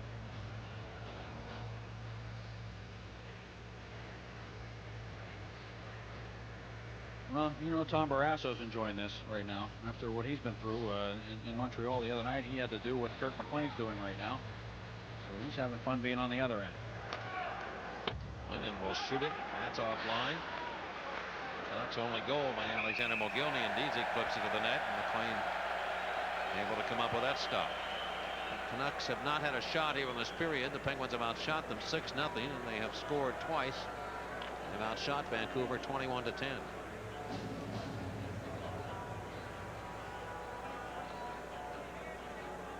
Lemieux winning the draw to Naslund. Wrist shot. Deflected. LaRue of the Penguins able to keep it in. Well, Linden has to go back and take it. He just set a new record for the most consecutive games played by Canuck in front of Naslund, and a quick shot as Lemieux set him up. That's off the pad of McLean. And Jelena steers it up. Linden reaches in. He gets it back to Martin Jelena. Look at Lemieux playing defense here. Jelena. Scooting down back in behind the goal. Barrasso around the boards. Left point. Dana Merza. I do think the Penguins were embarrassed in Montreal, and I think part of this game is their recovery or coming back to play much better against Vancouver. Jelena shoots it. Barrasso kicks that away, and LaRue feeds it off the glass and up to center. There is a pride among athletes, and they don't like to be embarrassed. I genuinely think the Penguins felt embarrassed in Montreal. Shot right back to the net, and Barrasso bowled over by Jelena. Jelena told me today, he said, I'm driving to the net a lot more, and is he ever? Well, he's been living in that goal crease around Tom Barrasso in this game. He's one guy who's played real well tonight for the Canucks so far. Yager on the attack, looking for the hat trick. And his shot deflected. He and Lemieux both with 2 each. And here comes Yager. Never had a hat trick against any team in the National Hockey League other than the Boston Bruins. He's had only 2 in his career. And that puck lifted the length of the ice. Lume to touch it. We have an icing call against the Penguins. Pittsburgh 6 and the Vancouver Canucks 1. Here on Prime Sports. Shop Foodland for your everyday savings. This week, grade A large Foodland eggs, the 18-pack, 69 cents with bonus coupon and additional $10 purchase. Coca-Cola assorted varieties, 99 cents. All liquid detergent, 2 bottles for $7. Kellogg's Pop-Tarts, 99 cents with the in-ad manufacturer's coupon. And introducing the Walt Disney Fun to Read Library. Pick up Volume 1 with new books available weekly at your everyday savings store. Shop Foodland, yes! Person needs to send resume to New York. Wants to make a big impression. Goes to post office. Finds out priority mail is a smart solution. Resume gets noticed. Person gets job. Now, if you can only get a cab. Team needs new jerseys. Person has to deliver them overnight. Goes to post office. Finds express mail is a smart solution. Guarantees delivery. Jerseys arrive on time. Person avoids getting sacked. Well, tomorrow on Prime Sports KBL, we got Sports Beat for you at 7 o'clock live from Bradenton, Florida, followed by Big East basketball, Rutgers in Connecticut. Then it's Atlantic 10 ball, St. Joe's against Massachusetts. At 11:30, it's Press Box, and then at midnight, James Madison against Old Dominion. Jaromir Jagr with another 2-goal game, and how many is that for him? 13 of them? 13. He hasn't. I don't think we're checking. I don't think he has had a hat trick. He didn't against the Bruins. I do not believe in Boston, although the Penguins won 9-4. He's on a goal-a-game pace over the last several games, Mike. He's got 17 goals in his last 17 games. Here's Babbage now bringing the puck on. And directed away by the Penguins' Chris Wells. Tikkanen will take it. He'll slam it into Pittsburgh ice. The whistle sounds here. We get a stop in play. An offside call. or an icing call, I'm sorry, issued against the Vancouver Canucks. Big Chris Wells, who played his junior hockey down the road about an hour and a half from here in Seattle. He'll be going home to Calgary on Thursday night. He grew up in Calgary, left Calgary at the age of 15 to play junior hockey with Seattle. Went to school in Seattle. Took those long bus rides in the Western Hockey League. And he's excited, you can tell, about getting an opportunity to play here tonight. This will do wonders for the confidence of the Penguins, being able to come out and just explode the way they have on the road. And it's been long overdue. It's hard to believe they haven't been able to do it sooner on the road, the way they play at home. Gross looked in front, but that's denied by the Canucks. Well, the good news is the Penguins lead 6-1. The bad news is there's still over half a hockey game to go. And you never know. Here's Barani centering. Walker goes after it along the left wing boards. Ojic trying to take the pass, but he can't do it. Tamer comes over. Ojic got a piece of him. Now whacks him again, and the puck lifted back to center. On the play down the left wing, Smolinski with all the room in the world. His slap shot, though, blocked by Babbage. I think that's what astonishes more than anything else of what I've seen here tonight, just how much room the Penguins have had on the ice. Baranik knocked away, and the Penguins now with Murray bringing the puck onto the Canucks line. Poke checked off his stick. Good lead pass. Baranik on to Walker. Scott Walker tried to shoot it to the net. Tamer got his leg out to block that shot. Walker again after it. Goes right through the goal mouth. Gianna hustles to the corner to take it. Got by Lemieux.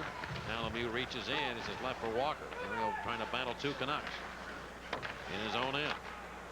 Worked it up off the leg. Murray got it across the blue line. The Canucks have to scramble to get onside again. It's amazing, Mike, is you have teams like the Penguins. They're so intimidating once they get on a roll, and teams will start to back up thinking they're doing the right thing, when in fact you really want to pressure them even more. But it's hard to do when you've lost your confidence. So when it just compounds the problem, you start backing in more, you give them more room, and they keep scoring goals. Again off the boards, the center. A check by Courtnall. And the Canucks have been back on their heels in this one right from the start. Now worked by Wilkinson into Pittsburgh territory. Got an icing call. Muriel's got 5 hat tricks this year. 5 hat tricks. Francis has 1, Naslund 1, but Yager does not have 1. For all those goals that we've been talking about Yager scoring lately, a lot of money being donated to the Mario Lemieux Foundation. Under $2.50 is donated by 102.5 DVE and Prime Sports every time he scores, and the pot is up to $5,535. Compliments of Jaromir Jagr.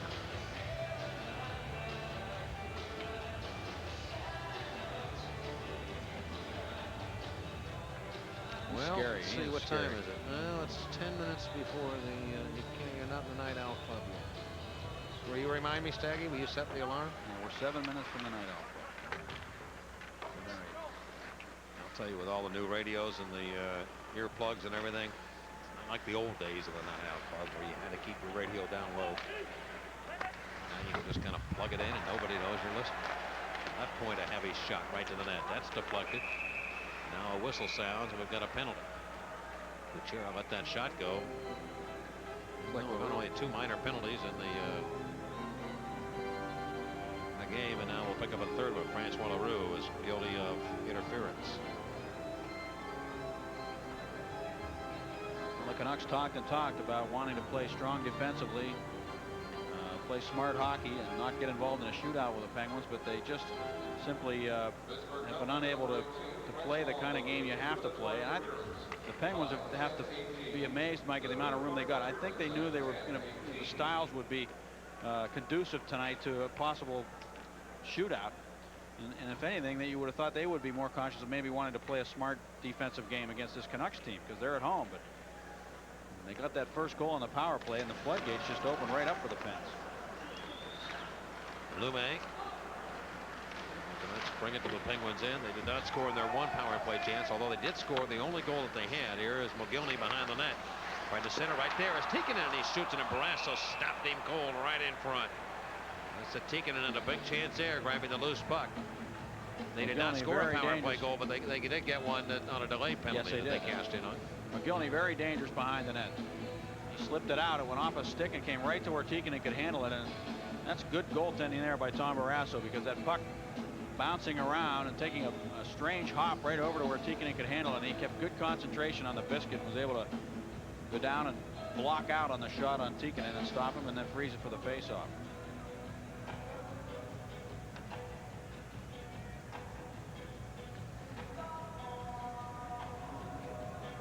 Into the left wing circle, the face-off controlled. Lume shoots it right down low. It was a good shot by Lume. Barrasso able to smother that one also.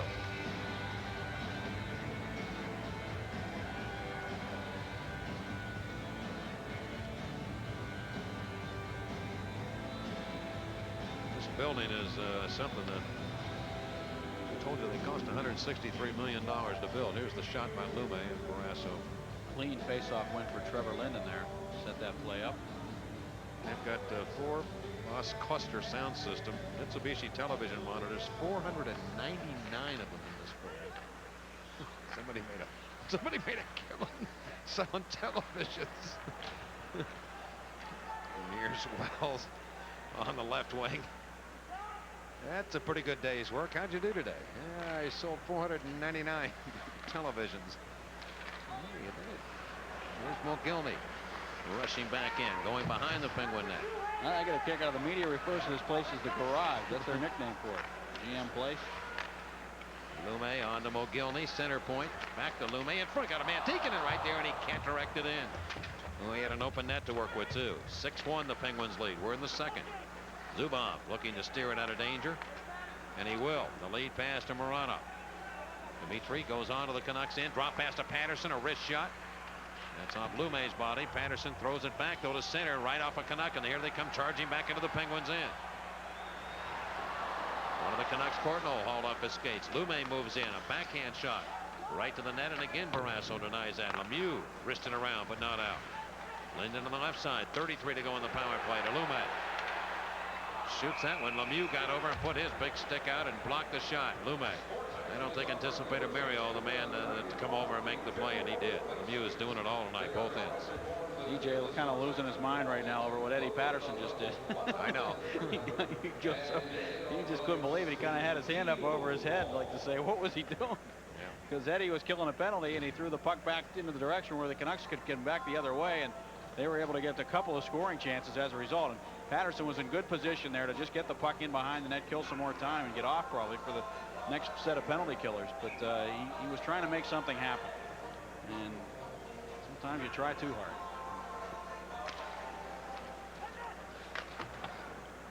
After the face-off win, the Penguins, Lemieux to the right point, reaching with that body and trying to kick it away, and the Penguins do sail it up into Vancouver ice, and that should kill the penalty. Francois Leroux will be ready to come on. Brolin on to Jelena. Gave it away to Nedved. The Penguins just bank it up the other way into the near corner of the Canucks zone. Yager stalking McLean. Yager after it, reaches out, can't come up with it. Penalty has expired. Leroux is on. Jelena steps into Pittsburgh ice. Kuchera takes it from him. Back in behind the Pittsburgh goal.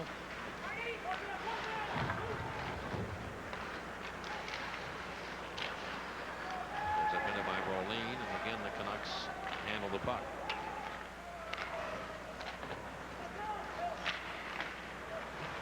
Ronnie trying to make it happen.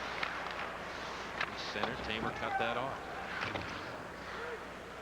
Nobody could find the puck. Yager finally does get the disc, and he shoots it down by Nedved. Quick change by the Penguins. Moran is in uniform for the Penguins here tonight. He has not hit the ice as of yet. On to Smolinski with a quick slap shot, kicked away by goaltender McLean. It's old-time hockey there by McLean, kicking it out using that skate save. Goaltenders used to do that almost exclusively to make saves, and you don't see very many guys making them like that anymore. The old kick leg save. Ronnie shooting off Leroux's shin. He kick leg saved that one. Here on the left wing comes Roche. Wind it down to the near corner. Smolinski goes after it. Smolinski wanted to be a part of the Night Out Club, and he now officially is. Here's Roche. He shoots it, and he missed. He was knocked down. Leroux at the left point has to stumble back a little bit to get it at center. Dino Ocha. Played in the old Pacific Coliseum tonight here when Jay Caulfield ran into him and broke his jaw. Items in here. Stoyanov, the big winger, and LaRue push and shove one another. We'll get a break now. 5:58 left. And the Penguins lead 6-1. Where do smart players go? Players Club International, the experts who will show you how to have fun the smart way. Las Vegas, Atlantic City, the Caribbean. Players Club members are guaranteed to always save up to 60% on rooms, food and drinks, and even shows. Or maybe you just want to relax and play the course. Players members receive up to 50% savings at over 1,000 golf courses. And you can even use your card for airlines, car rentals, and cruises. Or for that smart getaway, save up to 50% off at over 8,000 hotels worldwide. Any way you want to play, the experts at Players Club can take care of you today. 1-800-523-PLAY. So call now for free information with absolutely no cost, no obligation on how you can play the smart way. Plus, new members receive a free Players Preferred package with over $150 in free money in comps and your free video, the Casino Survival Kit. Well, Rick Lee used to work for Eddie Johnston. He was the coach of the Penguins farm team for 4 years in the mid to late 80s at Muskegon, and then EJ hired him when Eddie became the general manager at Hartford to coach the Hartford Whalers. Pat Quinn brought him in as an assistant after he was fired by the Whalers, and he takes over as the head coach this year. This is one of those nights when he probably wishes he were the assistant because it's not easy being a head coach in a time like this. You can just see that he's not too thrilled right now. But again, as you said, Mike, these games happen to everybody, and he has to kind of keep that in perspective too, I'm sure. I'll tell you, they had the master of masters here in Vancouver in years when they didn't have real good clubs. Here's Courtnall. Courtnall comes down, shoots it right to the net. Another penalty coming up against the Penguins. And Harry Neal would have the post-game interviews, and he was tremendous. I mean, you know how Harry He's a funny guy. Oh, He's my hilarious. goodness. And he really he was worth the price of admission just to come in, even if they got beat. I mean, just the way he handled himself. And guys would leave there. I mean, the team would get beat 5-1, and they'd be laughing. I mean, he just had a way about him, and he always has. Very entertaining guy. And they haven't forgotten, because now he's a big star in hockey. He should be. Canada. He should be. Yeah, he should be. Where's that fancy jacket? He comes down to the rink now with his big fancy jacket now all the time. He's just a step behind Cherry, but he'll probably take over that spot someday too. Mirroring off the guilty party. He's going to be reunited with his brother. He's probably just going to say hi for the, over the coffee maker there for a couple of minutes before the game, maybe out there where they do the sticks. In Edmonton, his brother Boris plays for the Oilers. There's Mogilny, another power play chance for the Vancouver Canucks. They're just looking for anything to try and get them back into it, and they do have time here. Mogilny, center point to Lume, back to Mogilny. Look out, here he comes, and he fires it from that right wing circle. Boy, he can put it in from anywhere on the ice. He's particularly great at scoring from the right wing circle, though. Just moving in and picking corners, and a hard shot. He has such a hard shot. It just gets by goaltenders before they even react. The release again is so quick. Here he is on one leg, cuts around. He shoots the puck, and that'll be deflected to the last second. And the Penguins move it on to center. Wells and Patterson, the penalty killers. Tikkanen colliding with Patterson in front of the Vancouver bench, and they'll push and shove, and the Canucks trying to drag it through to the Penguin zone. Linden with speed, and the Penguins in. To the left side to Esa Tikkanen. Move it around. Comes back to Lume at center point. Canucks with 49 seconds to go in the Pittsburgh penalty. Centering pass by Tikkanen. Chopped away by the Penguins, and Patterson trying to guide it out, and he does. Wells got hit on that play by Rolene. It could have been an interference call on the Canucks there. Rolene got hurt on that play too as he collided with Wells. He comes off very slowly to the Canucks bench. Here is Hedigan rushing through, and we told you about his skating, and here he goes. Right back behind the Penguin net, left it there. LaRue around the boards. Courtnall to the right point to Cliff Ronning. Got a man going right to the net. Left side, a shot. Barrasso, I think, got a piece of that on Babbage's shot. Back to the center point, Hedigan. Sneaking it back on the near circle, and the Penguins have it, and they blast it up the other way. And that takes the heat out of a hot kitchen. Barrasso moving great, beautifully tonight. He's playing with a lot more confidence, and you can just see his moves are very precise. And he's getting to where he has to be, square to the shooter, standing up. And I would bet that he worked extremely hard in practice on the fundamentals, just as he always does. If things don't go well, he comes back and works real hard in practice to get himself back on track. He was right where he had to be there to stop Babbage. He didn't have to move his body once the shot was taken because he was already in good position. The puck basically hit him, and that's, you hear goalie coaches and goalies talk about that all the time. If you're getting yourself in the right place, the puck looks like it's just hitting you. You don't really have to move a whole lot to make saves. Anticipation's the key. Getting there early, being in position to stop the puck once the shot is already taken. He is a gifted goaltender. He really has a lot of great talent, Barrasso. Here's Jelena, stepping up on the near side with the puck. Winds it back to center. Moranov gave it away to Jelena.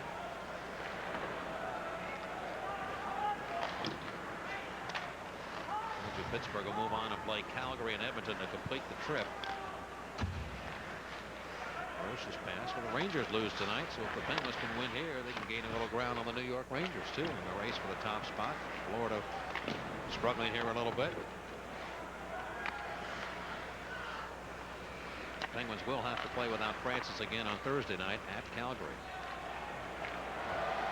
Ochik and LaRue, and everybody's looking for a big battle here between these two.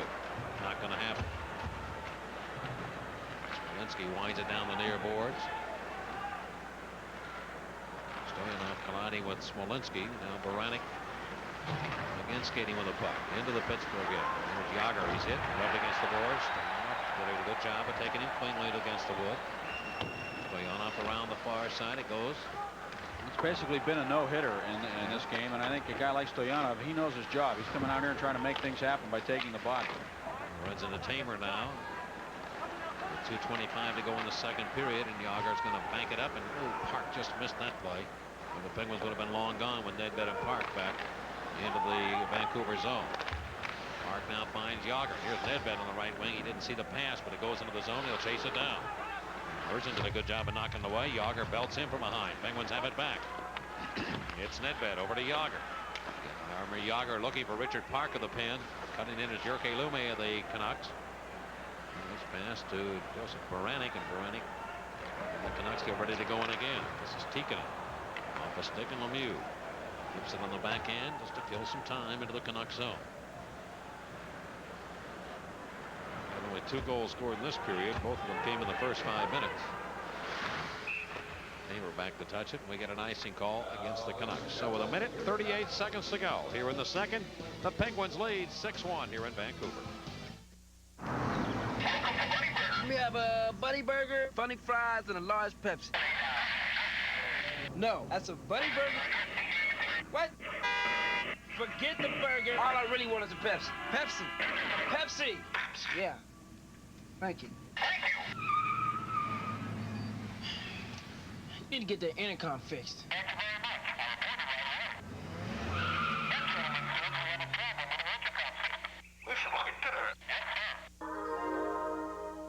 First, we made Plymouth Voyager seats more comfortable. Then we built in child safety seats for added convenience. Now we put them on wheels. Plymouth Voyager with the first easy rollout seats, only from the minivan store at your Chrysler and Plymouth dealer. We have a very attractive package for your family. The all-new Plymouth Voyager, starting at $17,550. Only at the minivan store at your Chrysler and Plymouth dealer. Well, the fan phone, the 7-Eleven fan phone, you can call at 642-7777. 24 hours a day. Team stats, Eddie Johnston's press conferences, post-game reports, merchandise offers, and ticket information are at your fingertips by calling 642-7777. 7-Eleven Penguins fan phone. Who was that? Was that Tiger Williams? Was it Harold Sneps, the folklore? Tiger Williams just sold. He owned part of, if not all, of the roller hockey thing here, and they sold it to the people that run the building here. He is doing really well. He's become the Eddie Shack of Vancouver. He is really quite a businessman, apparently. And Harold Sneps is still hanging out here. His record may never be broken. He holds the record for penalty minutes in a career. Well, Verlaine unable to clear. Lemieux in digging. He's on board here with Joe Dietzick and Marcus Nassif. Ariel's got 2. Yager has 2 for the Penguins. Winnan races back into Penguin ice, and Lemieux is right there to meet him. See, Lemieux is playing center now on his own end, Mike. He's the first man back. You just watch him. He's getting the puck early in transition, too, coming out of his own zone. They were going to put Francis on that line, which would have meant that Lemieux wouldn't have been a center on his own end. And Francis would have done the work down low, but he's doing it. Here he is again. First man on the puck out of his own zone. And he has played a terrific game tonight. Yes, he has. Verlaine again on the attack by the Canucks. Just dumps it in. The Canucks making a change on the move, but 30 seconds to go in the period. Left wing pass to Roche, who has scored here tonight. Up and McLean. Wind it around to David Babich. And Mogilny gets the puck. In stride, a quick transition play to Hennigan with speed down the right wing. Moves in. He's knocked down from behind. Play will continue. Got the shot to the net. Hennigan behind the goal, though. Time running out. 9 seconds to go. He's pulled off his skates. Roche goes to the corner. Ochik battles him. Hennigan comes off the left wing boards. Well, there aren't many defensemen in the league that skate like him. No. And that's centered as time runs out and the period comes to a close. 40 minutes of hockey completed here at the new General Motors place. Thank you. And we'll return to Vancouver in a moment. 6-1 Pens. Time. You never seem to have enough of it. Gotta go here, gotta be there. So when do you have time to bank? Midnight? Sunday morning? Why not? At Mellon, thank you for calling. We offer 24-hour telephone banking services, hundreds of ATMs, full-service offices, plus many Giant Eagle offices open 7 days a week. Sound convenient? Call 1-800-MELLON-2 and find out how you can bank where you want, when you want. Mellon Bank.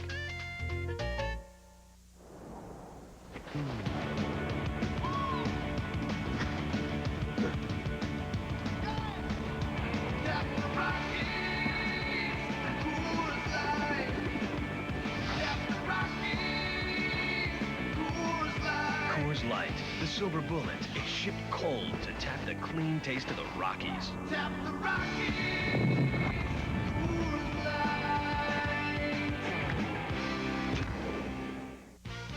Anyone can horse around. It's easy. Like picking a horse based on your lucky number. Is that a 9 or a 6? Or a number could just suddenly come to you. It's a vision, man. You could argue the complexity of choosing from so many great racetracks across the country. It's a system. But some systems are simpler. I can tell by the look on an animal's face. Head on out to Ladbrokes, yeah. So come on out and horse around. Hey, Penguin fans, how would you like to win a road trip with the team to the Pens versus Panthers game on March 28th? Stop by Hills for an entry blank, then mail it in. You could win 2 free Pens tickets to a selected home game. You'll also be eligible to win a private catered box for 8. A $200 Hills gift certificate, or the grand prize of Miami road trip with the team. Winners will be announced during Penguin games on Prime Sports KBL. Shop Hills Team Shop for all Penguins apparel and pick up your chance to fly south with the Penguins. Welcome back to General Motors Place in Vancouver, where the Penguins have a 6-1 lead after 2 periods of play, exploding against these Vancouver Canucks, who are one of the highest scoring teams in the league themselves. But the Penguins really enjoying the fact that they had some room in that first period, got that important first goal, and they've been on a roll ever since. Well, we told you that Wayne Gretzky is officially going to the St. Louis Blues. Strange circumstances, however, this afternoon. There was a press conference at which the Kings announced that they were doing everything in their power to keep Wayne Gretzky. Apparently, Gretzky had gone into a meeting earlier and left by slamming the door and was really upset. And then the Kings held that press conference at which they announced that they were trying to keep him. And then we found out just after the game had started here that Gretzky indeed was traded to the St. Louis Blues. So I'm sure it'll all come out in the wash, but it was a strange set of circumstances that eventually led to Wayne Gretzky finally going to St. Louis, where he'll be joining Brett Hull, and it should be a lot of fun to watch those two playing together. Let's take a look again at who the players involved are from the St. Louis standpoint. Craig Johnson, Roman Vopat, and Patrice Tardif are the young players, and a '97 first-round pick going back to Los Angeles. as Wayne Gretzky goes on to play for the St. Louis Blues. And St. Louis is the home, by the way, of Janet Jones, Wayne Gretzky's wife. She was born there, so there are some ties there from that standpoint as well.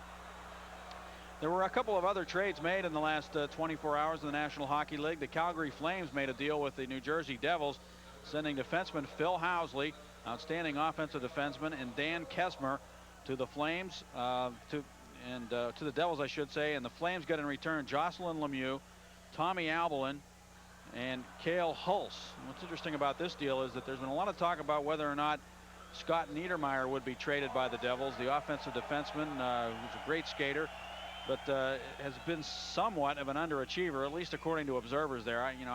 From everything we've seen, he plays pretty well and did a great job last year. In any event, it just makes you wonder now if they're going to set up another deal where maybe Niedermayer will move somewhere else with Phil Housley going to the Devils. Now let's take a look at the Flyers and Jets who made a deal. Tim Chevalier, goaltender, goes to the Flyers, and Dominic Roussel goes to the Winnipeg Jets. And Roussel had let his feelings be known he wasn't real happy earlier this season in Philadelphia. Tim Chevalier, I'm sure, not pleased with the situation in Winnipeg. He wasn't playing a lot. Nikolai Khabibulin was playing most of the games for the Winnipeg Jets last time we checked. So now Dominic Roussel will go to Winnipeg and then on to Phoenix next year. Well, as you know, or probably have heard, that Peter Mahovlich has been following the Penguins for a couple of weeks and watching a lot of their games. He was in Buffalo. He was in Montreal the other night. He came to Pittsburgh to watch the Penguins play the Hartford Whalers. I had him on the radio. He was very open about the fact that he's there to scout the Penguin forwards for a possible trade. The Penguins have expressed interest in Brian Marchment, and it might not just be him. It could be any number of people. There's Brian Marchment, who has 2 goals, 11 assists, 13 points, 158 penalty minutes.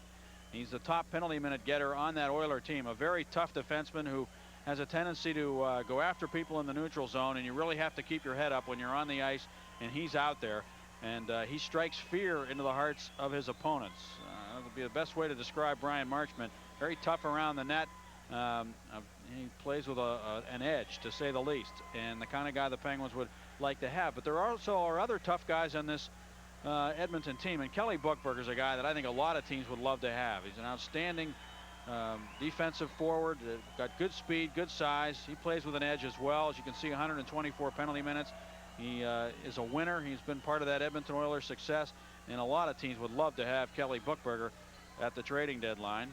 Another guy would be Scott Thornton, who is, again, another guy who plays a very tough brand of hockey. 124 penalty minutes, only 8 goals and 8 assists, but a tough guy who Eddie Johnston has talked about often as being a guy he'd love to have in his lineup. So there's another guy you would bet that the Penguins would love to have if they were able to make a trade with the Edmonton Oilers. And we'll take another look at a guy who, again, a lot of teams would love to have in their lineup. If you go around and read the papers in various cities, they're all saying we'd like to get a tough defenseman. Here's another guy, Luke Richardson.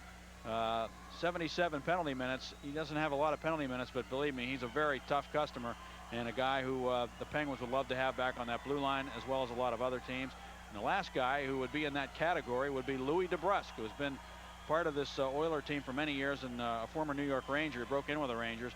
No goals, 3 assists, but 89 penalty minutes, and another guy who is very, very physical.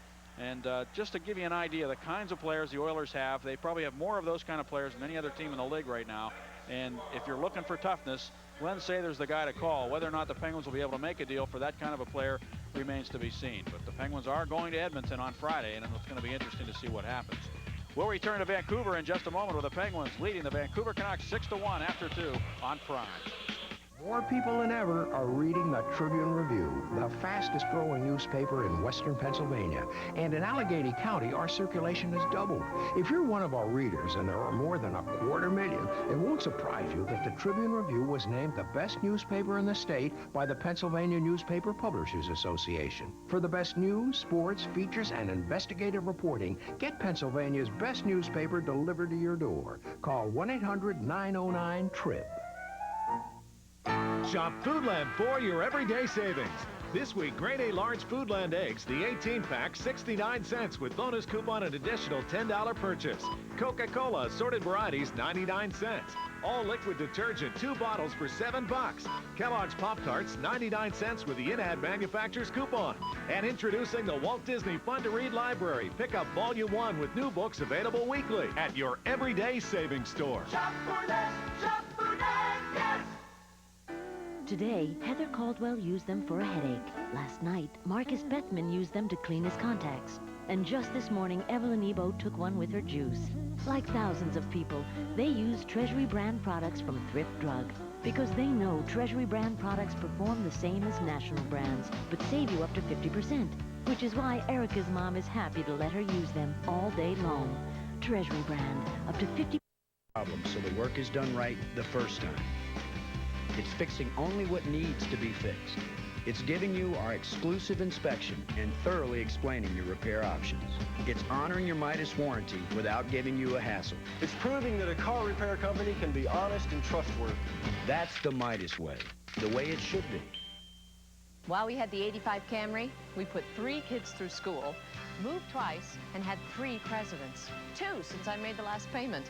I figured I was ready for a new one. When a product far exceeds your expectations, when it's affordable to start with and worth more long after it's paid for, that saves you money. That's real value. You know, this new one could last 20 years.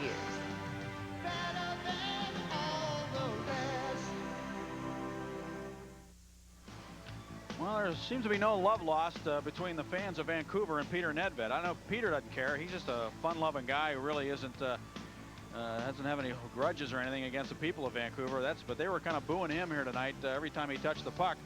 So he made life miserable for them even more by scoring a goal at the start of the second period and an absolutely beautiful wrist shot. He just ripped it right past Kirk McLean. McLean knew where he wanted to go. He just simply could not beat him. And Nedved blew it right by him at 140. Mironov and Yager assisting to make it 5-1. And then Yager, why this goal is considered unassisted, I really don't know, because Nedved made a great play to walk off the boards with it, protect the puck, turn around, wheel it in front. Yager got his stick down and put that thing into the net with Ronning trying to hold him off. And Yager had the stick on the ice and was able to just whack that puck into the net. His 54th of the year at .456, second of the hockey game, and it was 6-1, and that's where we stand now. The Canucks out shooting the Penguins in that second period 10-8, 23-20 the totals. The Penguins on top in that department and by a long way on the scoreboard. 6-1 after 2 periods of play. Back to Vancouver in just a moment. Introducing the Boston Market Family Feast at a price you can't beat. Hot, heaping servings of rotisserie roasted chicken or turkey breast, hearth honey ham, or double-sauced meatloaf. Any 3 large sides, like mashed potatoes made from scratch, macaroni in a blend of 4 cheeses, or zucchini marinara, fresh cornbread, and a whole apple pie. The Boston Market Feast, starting at just $14.99, but only for a limited time.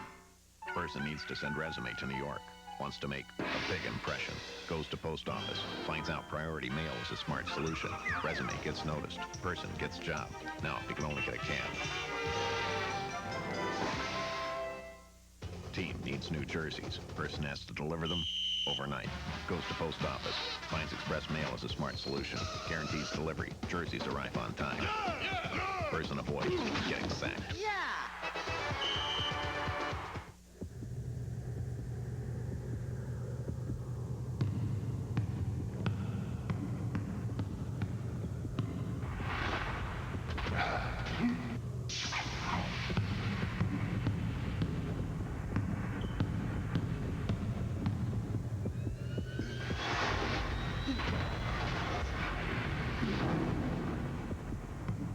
The Air Thrill flight, available at finish line.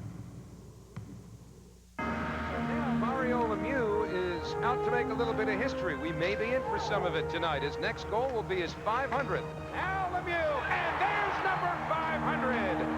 Mario Lemieux. Now every time Mark Messier steps out on the ice could be an historic moment.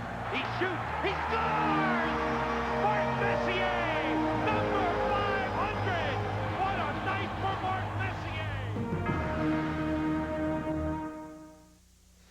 Well, we told you about that special book in the Czech language of Jaromír Jágr's new autobiography, and it is available. Only 200 of these Czech version books have been printed, and they are available only at Prime Sports. The 250-page book features over 80 full-color, never-before-seen photos of Jaromír Jágr as a child, at home, in amateur hockey, and in Pittsburgh. There is no English version right now available, With just 200 to be sold in North America, this will be a valuable keepsake for collectors and fans alike. So seekers, listen up. This is a good one. The price is just $39.95, and if you order tonight, if you do, Prime Sports will include a special 8x10 photo of Yarmer from the '96 NHL All-Star Game. To order, call. There's the number, 1-800-804-PRIME. This product will not be reordered once our allotment is sold out. It's time for tonight's puzzler, brought to you by Pepsi and the Pittsburgh Zoo. Yes, the zoo is open year-round. The question, which team entered the NHL the same season as the Vancouver Canucks? A little hint, we were just there recently. We'll be back with the answer after this. Baseball sure has changed, Junior. Yeah, the hexagon replaced the diamond. And can you imagine facing 3 pitches? Emerson on base. Oh, the base ejector got him snoozing. He goes Why did sailing. it all change? All sport. The game just got too easy. The unsurpassed taste of all sport. A third more carbs than Gatorade for energy could make a difference. Next up, your grandson's up. Ken Griffey the fourth. He connects. It's going. Watch out, center point. Oh! Center point got him. He was robbed. All sports body quencher. The game will never be the same. You don't know how magnificent U.S. prime beef can be till you've had Ruth's Chris Extraordinary Corn-Fed Beef, served sizzling. Dining at Ruth's Chris Steakhouse is a whole new experience. So come hungry for U.S. prime beef like you've never tasted before. Only at Ruth's Chris Steakhouse, home of serious steaks. Hi, I'm Guy Junker, a former West Penn hockey player. The Western Pennsylvania Interscholastic Hockey League has built a strong reputation for quality competitive hockey and high academic standards. Each year, the league proudly awards 2 $1,000 scholarships to outstanding student athletes. There's an exciting WPIHL game in your area. Check your local rink for the time and date.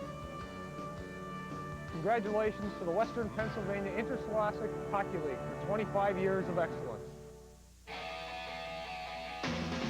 Pittsburgh Penguin Hockey is brought to you by your local Chrysler Plymouth dealer, home of the minivan store. By Bell Atlantic, the Yellow Pages 9 out of 10 people use. The genuine Bell Atlantic Yellow Pages. By Thrift Drug, the one you can trust. By Seabart Tidy Car, for better looking, longer lasting cars. By Coors Light, shipped cold to bring you all that is great about the Rockies. Tap the Rockies with Coors Light.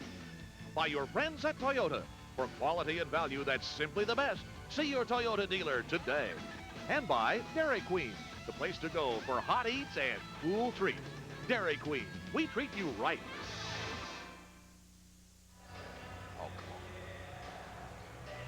All right, what was the answer to that question? Look at this, how they flipped that around. The Buffalo Sabres. Remember, we were just there, 70-71. They came into the league.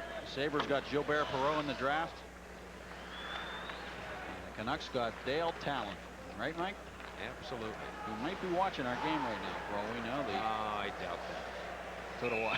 Puck is back to the Canucks goal and stopped by McLean. I've told you the story before about Talon. He said I got a standing ovation in the old Pacific Coliseum. He said it was unbelievable. He said he gave me a standing ovation. My skates came out from under me. I went on a breakaway, went into the net, broke my leg, and they gave me a standing ovation.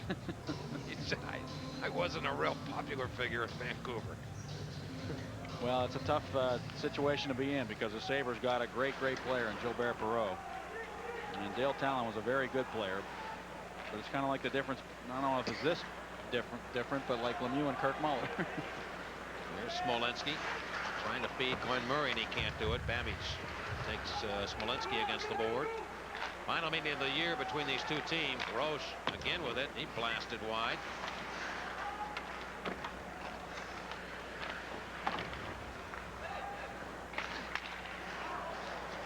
Trying to get to it, and he can't. Smolenski whip it back in front. Roche goes after it.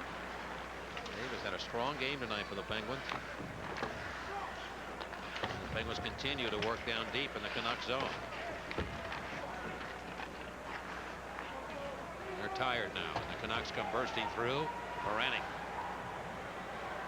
going right to the net, hooked from behind by Wilkinson. Now back to John on a quick shot, a good save there. Baranek shoots it in front, deflected by Courtnall and offline. Back Back to the left point to Dana Merzen. He'll shoot it. Barrasso without a stick. Well, they lift it around the boards, and it comes back behind the goal. Jelena steering the puck over behind goaltender Barrasso, and Moranov comes up with it. I saw something interesting there. Lead pass left wing. Here comes Naslund. Naslund looking for Lemieux, and he can't quite get it. With a couple of goals tonight. The goal by Yager, by the way, they've given assist to Ned Bennett Park, as we called it. Ripped back towards the net and deflected now, and up with it will be Joe Dietzing. He will shoot it in. On that last play around the net when Courtnall had the opportunity, Staggy. Yep. Quick spotlight came up against.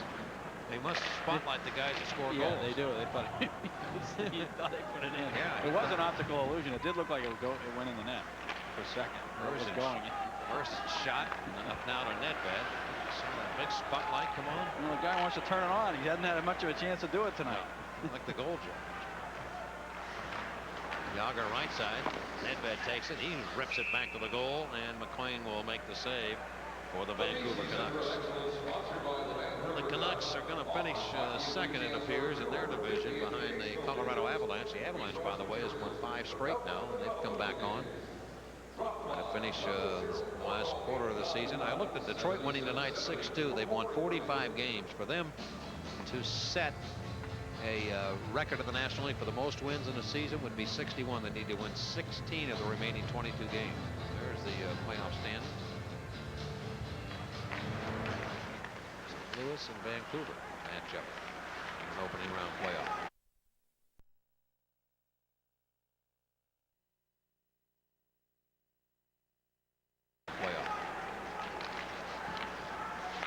Gretzky. I think they would be unhappy with that here. Nope. Taken into Alexander Mogilny. They probably like to have the home ice advantage if that were the case. It'll be interesting to see that Blues attendance is down. It was up over 19,000 last year. It's around 17 this year. And they're hoping that Gretzky's arrival will get it back up into that 19 area. Kuchera right to the net, and Barrasso kicked that away with the left leg. Penguins come rambling through to center ice, and Tamer's going to shoot it in. I know a couple of people who went out and immediately bought tickets to the Penguins St. Louis game when they heard that the deal was very close to being done for Gretzky to go to St. Louis. That's how much drawing power he has. Well, everybody wants to see Lemieux against Gretzky. And it's the second time this year you'll have that opportunity. You wouldn't have been able to do that otherwise, but he had stayed in Los Angeles. He only giving the puck to Ronnie. Here he is, right in front. He shoots and scores. Quick Ronnie. Able to sneak it by Tom Barrasso, and the Canucks get a goal to make it a 6-2 game. Ronnie had a lot of room coming in, too.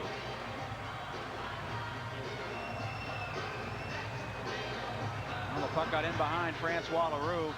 Chris Joseph had a man tied up, and Ronnie was able to just go right to the net. He wasn't interfered with in any way, and he had a lot of time to make the play. He got around Roche. Leroux went out to take a man, and then Ronnie was basically in behind him, and Joseph had Stoyanov tied up in front, and Ronnie just kind of slipped in behind and scored the goal on Barrasso to make it 6-2.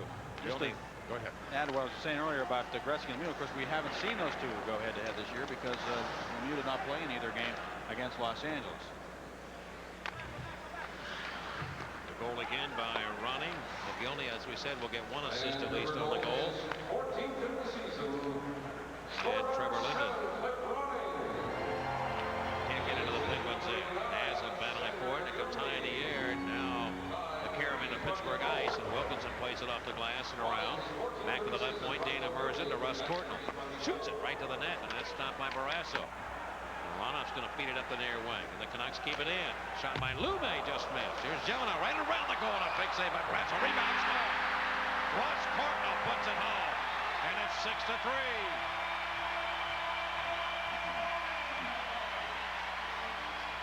Don't go away. Russ Courtnall, the goal getter, and the Canucks strike with a little Penguin magic themselves. 2 quick goals. The Penguins have done this coming into tonight's game 17 times this year, where they've scored 2 goals within a minute. And they're able to do it here. Boy, he fired that one. Barrasso was down. He just couldn't get back up.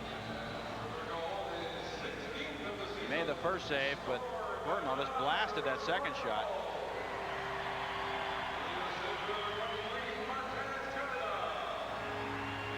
Number 16 for Russ Courtnall. A long way to go in this one. 15:51 to go in the third period. And the Canucks are now down by 3. Lume, Jelena, the helpers on the goal. And the Penguins put a new line on here. They'll bring out Richard Park with Peter Nedved and Ned Patterson. Park actually is going to play the left wing on this unit. They're rolling ahead of the Penguins in, and back to get it will be Chris Tamer. And up into the Penguin bench. When they do that, we will take a timeout.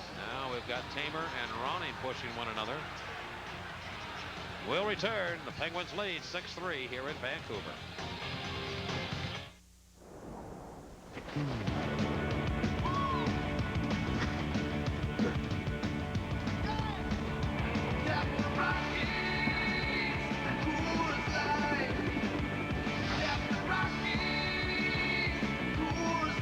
Coors Light, the silver bullet, is shipped cold to tap the clean taste of the Rockies. Tap the Rockies.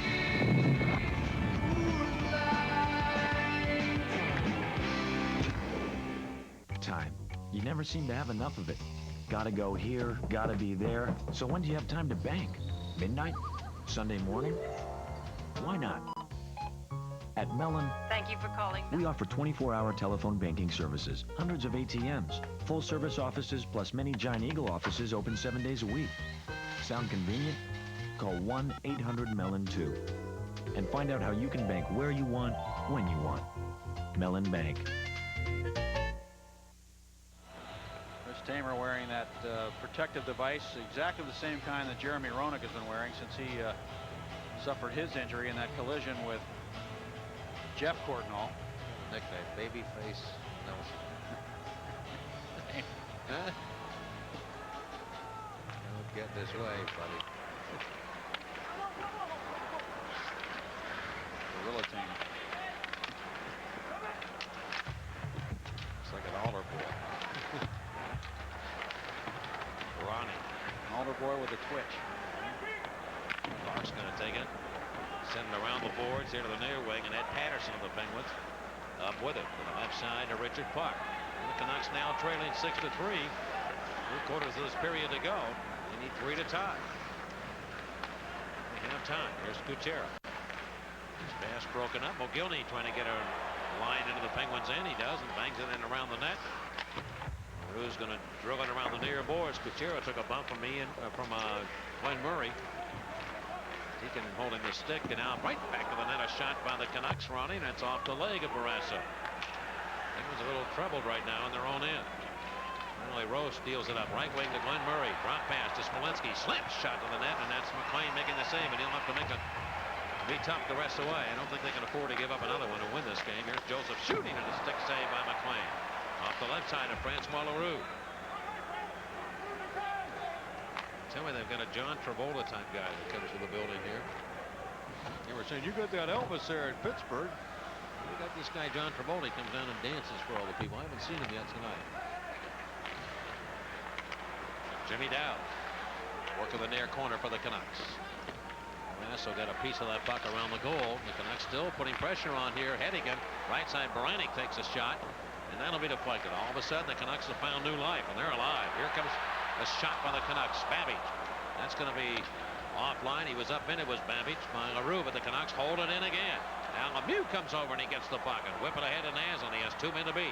He goes around one, coming towards the net. He tried to shoot it, and he can block that. But Friedel and Moronov, and a penalty coming up here against the Vancouver Canucks. A slashing call. Good show of desire by Marcus Naslund there. In a one-on-one situation, Lemieux made a nice play to move the puck out, and he just had to pick it up in stride. And Hedican had to turn around. He blew by him, and Babbage just hauled off and nailed him. Yeah. They booed the call, but Babbage just two-handed him. I mean, he really worked him over. 6:17, the time of the call. And so Pittsburgh goes to work on the power play. The turkey will be on the table. Canucks had outshot the Penguins 5-1 here in this third period. Babbage had a good shift there until he did that. He was doing good things. He was pinching on that right defense, coming down the boards, keeping the puck alive. And he He had a chance deep in the slot, shot it, it was deflected and went over the net. Then he comes back and he just hauls off in two hands Marcus Naslund. The Penguins 1 for 1 on the power play. The opening goal by Lemieux was with a man advantage. And that was way back at 1:43 of the first period. Dmitry Mironov playing the point out here along with Sergei Zubov. Penguins without Ron Francis. Mironov finds a little avenue to the left point to Lemieux. Tap it around to the near board to Yager. He tried to go to the point. It was knocked aside. Canucks shorthanded to the Penguins end. Jelena with that speed. Put it in front, and it just went by Trevor Linden. Canucks are hustling here in the third. They'll make a game of it here. Zubov, the Penguin defenseman.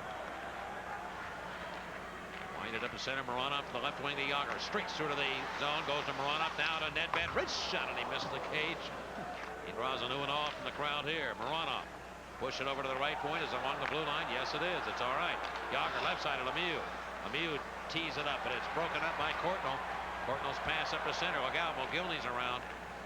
How about that pass by Yager to Lemieux there? Yager again stretching out, going to Lemieux and the Canucks in.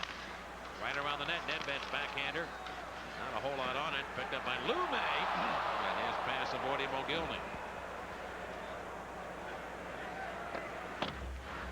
Brasso sneaks it near to the near boards with 34 seconds to go in the Babbage penalty. Vancouver shorthanded with 12:13 to go in the third period. Canucks Mogilny will dish it off down the left wing. That'll kill the penalty. It should. Penguins will have time for one quick rush here. 15 seconds left. Joseph on through traffic. Just lifted towards the net. McLean will leave it for Rolene. He can't get it out. Wilkinson, though, gave it right to Gutierrez. The penalty is expired now. The Canucks' David Babbage comes on. The Canucks go to work. Now tried to stretch out and get around Smolinski. He does. He's into the Pittsburgh end. Scott Walker goes in against Joseph. They'll match bodies. Joseph winning the battle there. Comes near wing to Marcus Naslund. So it's passed too far. Behind the red line or not? Nope. It's a live puck, and Scott Walker goes rink wide with it. Dave Rose just slaps it in. We approach 11 minutes left here in regulation. Babbage plays it off the body of Roche, and it will come to Glenn Murray. Back behind the net. It's Wells inbounding now. Wells without a helmet. Babbage is on him. Babbage, I remember when he came into the league, was considered a pretty big defenseman. Now he's got a battle guy 6'6", 6'4", 6'5". Ochoa. He tries to get around LaRue, and they'll whack one another, and Ochoa puts the stick into LaRue, and LaRue comes back, and he wanted a piece of Ochoa on that play, but the puck is wheeled on back down to Vancouver territory. Gino Ochoa out here in the line with Baranik. Baranik got around Mironov, and Richard Park trying to cover and get the puck. Tamer comes in and takes Ochoa against the near boards. Peter Nedved gets to the puck. Wheel it out. Mironov passing quickly to Yager. He has Hennig in the beak. Goes in, goes back to Mironov. He's in, but he doesn't shoot it. Now he does. He's in too deep. Stopped by goaltender Kirk McLean. Pass up to Ochoa. He wants to get off here. He just throws it ahead. The Penguins capture it quickly, and they go on the counterattack. Nedved to Yager, trying to muscle in on Linden. Yager's pass, good one to Deasy. Wrist shot, good save there by McLean. The rebound. Courtnall trying to clear, can't do it. Yager has it again. Yager turns, looks, and shoots it, partially deflected by Hennigan. Now Lume around the far side, and Tamer keeps the puck in for a moment, but the Canucks grab it. And Courtnall with that speed skates away from everybody. Darting in is Jelena in front for Linden. A quick shot. Jelena going to the net, runs into Barrasso. Zubov on the near side hit the referee with a clearing attempt. Naslund rink wide to Dave Roche. And back to the right side to Marcus Naslund. Naslund's on to Lemieux. Mario circles around. He's trying to find somebody to pass to. It'll be Roche in the near corner. Feathered in front. A quick shot and a score by Naslund. The Penguins take a 7-3 lead. Now go ahead, make my day. What a pretty play by Lemieux to Roche, and then Naslund And the Penguins get a huge goal there to build it back to a 4-goal effort. Well, Mario Lemieux, I think his computer was working up top there, and he was just figuring this play out in his skull. What a great play it was, too. Nazzle went in, dropped it off to Lemieux. He realized there wasn't much he could do yet, so he circled back. And then he just threw the puck down low to Roche, who got the puck and moved it right in front to Nazzle. And McLean had to respect Roche and Nazzle, a wide open net to work with. Good play by Dave Roche, a smart play in traffic. Dana Merzen lost track of Marcus Nazzle. He had enough room to take that pass and dump it into the open net. McLean really went chasing on Dave Roche. He really didn't need to be out there where he was. But Penguins had him kind of mesmerized again, and they take a 7-3 lead. Big goal there. Lemieux assisting on that goal. 2 that he has tonight. It's a 3-point night for Mario. 7-3 Pittsburgh. This may be the best game Dave Roche has played in the Penguin uniform. He's played a terrific game tonight. Getting it. Sliding up the left wing to Tikkanen, and he'll belt it back into the Penguin zone. The Canucks had a little momentum going, and the Penguins taking some of that away now as we are getting down towards the 8-minute mark. A time left here in the third. 7-3 Penguin advantage. Actually, I think all the rookies, Mike, have done a good job here tonight. Off Mogilny's body into the net. Barrasso able to scoop it up. 8 minutes, 13 seconds left in regulation. 7-3 Kansas. Shop Foodland for your everyday savings. This week, grade A large Foodland eggs, the 18-pack, 69 cents with bonus coupon and additional $10 purchase. Coca-Cola assorted varieties, 99 cents. All liquid detergent, 2 bottles for $7. Kellogg's Pop-Tarts, 99 cents with the in-ad manufacturer's coupon. And introducing the Walt Disney Fun to Read Library. Pick up Volume 1 with new books available weekly at your everyday savings store. Shop Foodland, yes! Maybe you've always seen yourself in a new Jeep Cherokee Sport with a 190 horsepower engine, no charge air, and driver's airbag. But maybe you've never seen one fitting into your budget. So maybe you'll be surprised to see for $199 monthly, one can. The easy-to-lease Jeep Cherokee Sport. Now, if you can see it in your head, you can see it in your driveway. See your All-Star Jeep and Eagle dealer today. With Paul Steigerwald, Mike Lang here at the new home of the Vancouver Canucks, General Motors Place. Shots in the period, Vancouver 6, the Penguins 5, and the Penguins out shooting Vancouver 28-26 this day in Penguin history. Is brought to you by the Discover card. It pays to discover the card that pays you back. Joey Mullen scoring 2 goals and an assist to lead the Pens to a 3-3 tie with Tampa Bay at the Civic Arena. 3 points. Mullen became the first U.S.-born player to score 900 career National Hockey League points. And I noticed Joey had scored a couple goals. Yeah, he got one tonight, too. He got another one tonight? Yep. And you knew as soon as he was healthy again, he'd get right back to scoring goals. You know what, though? I take that back. They may have made a change. I thought I saw him as a goal scorer, but they got him as an assist. Yeah, he is scoring again. Slippery Rock Joe still putting it in. Here's Yager with it. And that's going to be off the leg of Mogilny. To finish what I was saying about the rookies tonight, like Eddie Patterson getting in on top of McLean earlier, making something happen. Park with an assist, a couple of assists here tonight. Mogilny can't get into the net. Edved reaches in. Boy, he was vulnerable there. Somebody really naming him. He has that speed to kind of look up and get away from it, too. He has it down the left wing. The trailer is parked. Edved comes on. He turns around, still controlling the puck. Edved shoots it towards the net. Stopped by the Canucks. Cliff running. They're 3-on-2 to balance. Left wing to Zelina. Got around Zubov. Goes to the goals. Backhander, and Barrasso says no. Shelling off the far side. He just blew right by Zubov to come in. He is very quick. Zelina. Let's set the pace now from their own zone. Zelina right back with the puck. It'll be called back on a 2-line pass. And thus we will break again. 7-3 here in the West. Join us next Tuesday through Thursday on Sports Beat. Live at 7 from Bradenton, Florida and Pirate Training Camp. He's been called the most dominating athlete in NHL history. This year, Mario Lemieux added to his legend with his 500th career goal. Now you can celebrate this historic event with this limited edition frame plaque.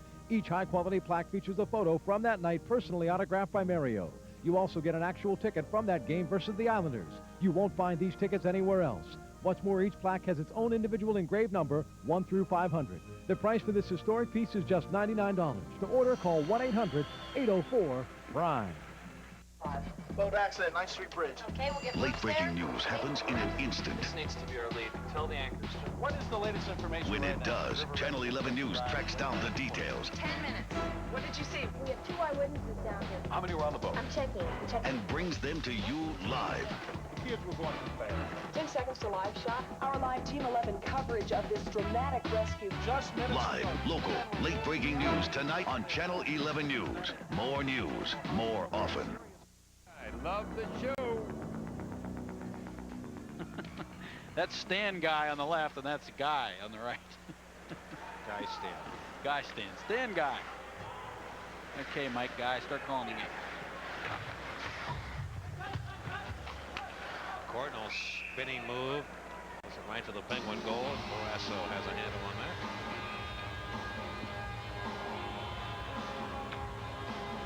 Mario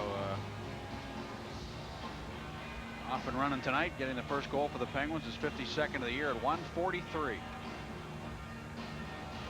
been a good night for the big guy here tonight. The Penguins so far 7-3, 6:44 to go in the third period. Well, there will be no hockey hotline tonight. Stan and Guy will not be on board. I'm disappointed. Are you? I'm happy for them. Oh, I'm disappointed. A lot of people, I think, have a lot of questions about this game. The Gretzky trade.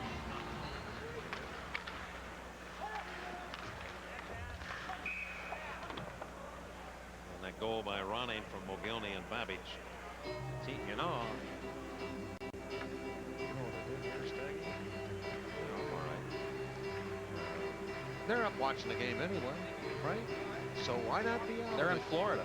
Oh, that's right. You are right. That's right. They are down there. My apologies. That's right.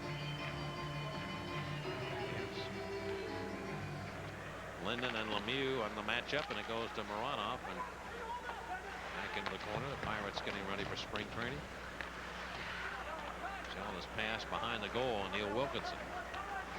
6:25 left here in the third. Lemieux and Yager both with 2 each tonight. Here comes Nasby into Vancouver territory. His pass comes off the left side. Smolinski just entered the ice. He goes to Dietrich, wide open, a wrist shot to the net, and it's stopped by McLean.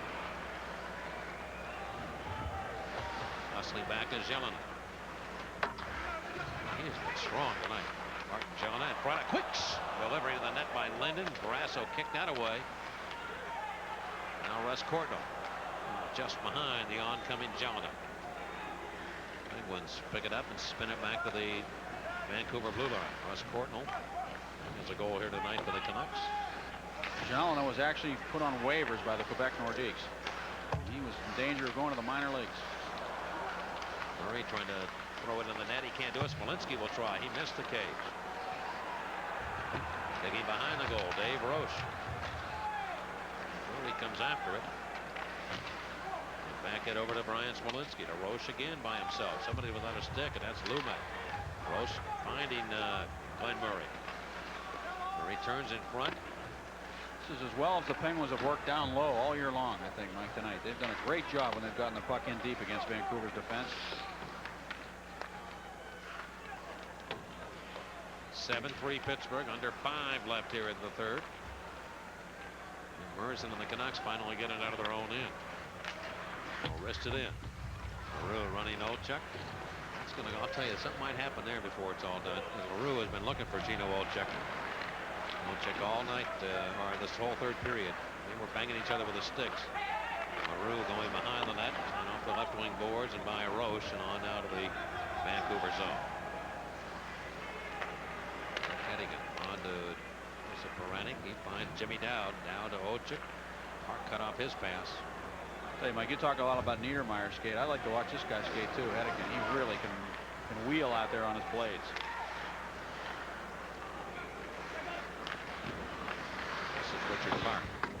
rookie, taken to the corner by Ronning. Yager picks up the puck.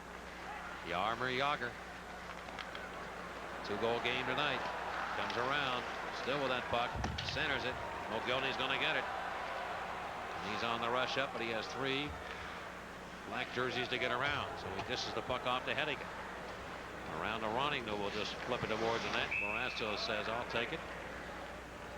And he has it for a face-off in Pittsburgh territory. All the road teams winning tonight. This one might be the same thing. We'll be back.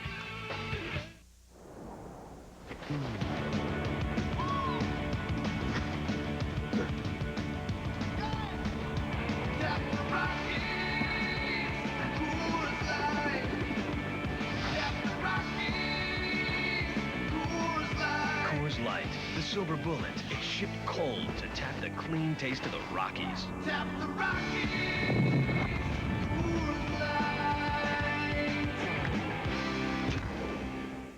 Baseball sure has changed, Junior. Yeah, the hexagon replaced the diamond. And can you imagine facing 3 pitches? Emerson on base. Oh, the base ejector got him snoozing. He goes Why did sailing. it all change? All sport. The game just got too easy. The unsurpassed taste of all sport. A third more carbs than Gatorade for energy could make a difference. Next up, your grandson's up. Ken Griffey the fourth. He connects. It's going. It's going. Watch out, center point. Oh! Center point got him. He was robbed. All sport body quencher. The game will never be the same. Beautiful Vancouver. And our executive producer is George Pryor, who I'm sure is watching right now. This game has been produced and directed by Paul Kasuth, who is definitely watching. And our facilities coordinator is Matthew Vaughn. Remote facilities provided by Unitel Mobile Video. This is the home of the NBA franchise, too. Will be awarded. And the Voodoos. That's the name of the roller house.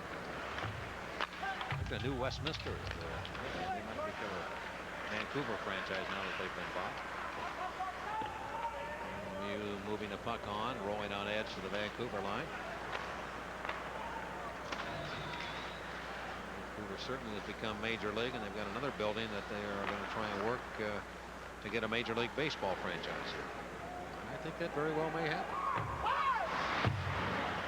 Morasso around the board. On the near wing. Linden and Jelena now as a trio here for Rick Lee. And they've got a dome stadium right next door to this building. BC Place, which has been here for years. That's the home of the BC Lions and the Canadian Football League. It's a nice, very nice place. That's where Jaromir Jagr was drafted back in 91. 90, I should say. This is Kuchera. Can't get around Dimitri Morano. The Canucks will lose again at home. As we told you, they came into this game with a record under 500 and better on the road than they were at home. Yep. When is our next TV game? Well, it has to be Thursday night when the Penguins play at the Saddle Dome. Coverage begins at 9:30 Pittsburgh time.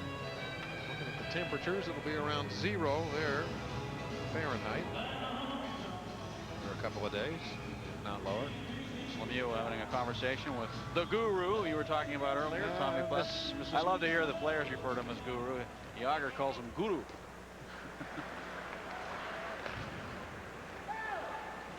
Would you call him a personal trainer for Mario? Absolutely. And you know, Mario really sticks with him. I mean, you know, he sits with him on the bus and everything. You know, Mario has always sat in the back of the bus. He sits up front now with the guru. He's by his side all the time, and he's done a great job for him. Even that little spell there a couple of weeks ago when he was having a little bit more discomfort in his back, and Tom Plasko insisted that it was not the old problem. It was just some soreness, and he was tired, and he said it would be worked out. And sure enough, here's Lemieux looking as good as he's looked all year on the ice tonight against the Canucks. LaRue, less than 2 minutes to go here in the third period. The Penguins leading 7-1. Murray's, pardon me, 7-3 here in the third. Now we've got Ochek and LaRue again looking at one another. I told you this had been building the whole third period. LaRue and Gino Ochek. And I think they're going to go to the penalty box. Gino Ochek is the only Algonquin Indian in the National Hockey League. I guess the only one to ever play in the NHL. He's the only man going in. Is he?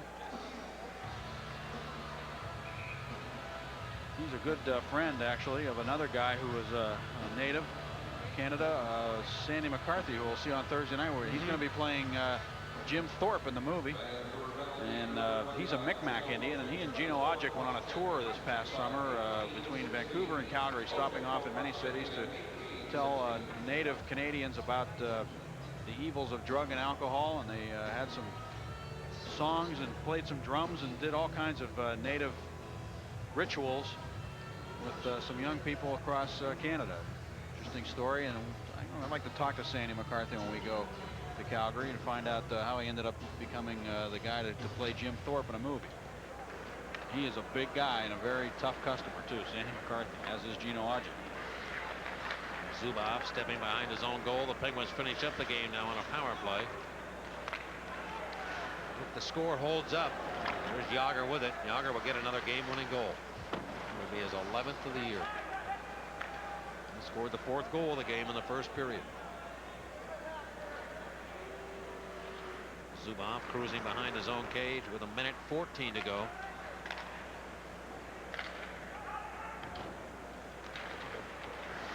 Nedved will take an opportunity here to set it up for Zubov. Sergei Zubov and the Penguins working here with a man advantage. Penguins will split the first 2 games on this road trip. And that pass Zubov made at Nedved there. There aren't many players in the league that can make it like him. That backhand pass, a long backhander. He gets such good authority on it, and it's always right on the tape. Nedved again with Jágr in the corner. Jágr and Lemieux, and Jágr looked for Lemieux. His pass broken up. Nedved has it. 40 seconds to go in the game. Lemieux set up now. Nedved battles for it. Jágr comes on. He's got Lemieux, and he looked to set him up for the hat trick. Nedved left side. He gives it. Now goes Lemieux in his shot. Stopped by McLean. And wristed up ice. Boy, Jágr doing everything he can to try and help set up 66 for the hat trick there. He didn't even try to take the shot himself. Joseph with 15 seconds left. Nedved had a stolen by Courtnall. Short-handed attempt coming up. Here's Mogilny. Mogilny to the Penguins in. Courtnall shoots and scores with 5.4 seconds to go. It'll be a short-handed goal. And Jágr will not get the game winner. Barrasso's fuming right now. He does not want to give up that last goal. And it's a short-handed goal by Courtnall. He's upset that that pass came through. Mironov was back. His job basically is to break up the pass. Barrasso has to take the shooter. And he was unable to do so, and it was easy pickings for Russ Courtnall. Barrasso really went out to challenge, too, on the shooter. So there was absolutely no prayer of him stopping the shot once the pass came through. He'll drop the puck, and this one will come to a close. So the Penguins will sweep the season series against the Vancouver Canucks. They win here in Vancouver tonight. But the Canucks get a late goal in 1955 and a shorthanded score. Barrasso in a hurry. He just bolted out of the net and went right to the locker room. He was upset. Yeah, he's upset and headed off. But the Penguins have won 7-4. I think when he thinks about it, he'll realize that that's the most important. We'll be back.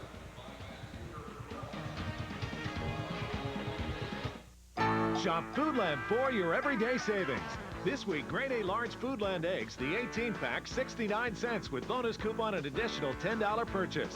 Coca-Cola assorted varieties, 99 cents. All liquid detergent, 2 bottles for $7. Kellogg's Pop-Tarts, 99 cents with the in-ad manufacturer's coupon. And introducing the Walt Disney Fun to Read Library. Pick up Volume 1 with new books available weekly at your everyday savings store. Shop for less, shop for less, yes! Let's face it, when you're buying a car, price is everything. McCain, Pittsburgh's biggest car dealer, always the low price. Like the new 96 Honda Accord LX sedan, final price is $15,360, or lease for just $164 a month. And the fabulous 96 Plymouth Voyager, final price just $14,696, or lease for just $196 a month. Test drive and compare 7 of America's top 10 sellers with just one stop at McCain. What you're about to learn may excite you, because the fact is it will help increase performance. I'm talking about Gulf, 93 octane super unleaded gasoline. It's It's quality you won't find from every major brand. Hi, I'm Ron Francis. Here's all you need to know about Gulf. Gulf gasolines perform. That's why we've made Gulf the official gasoline of the Pittsburgh Penguins.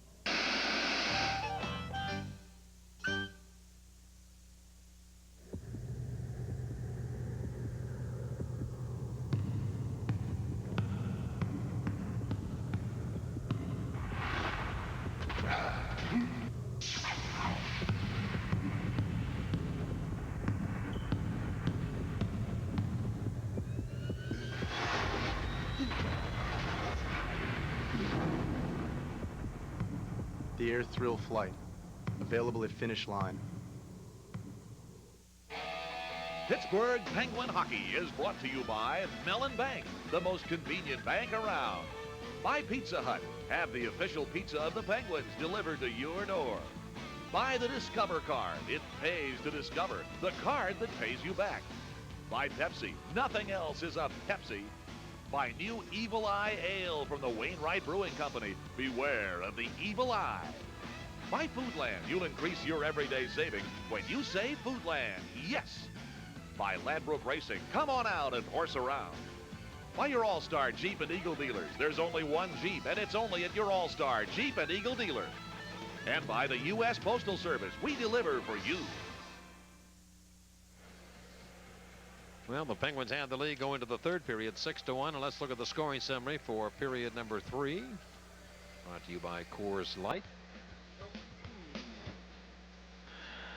Well, that's Chip Cole to bring you all that is great about the Rockies. Tap the Rockies, will you please, with Coors Light.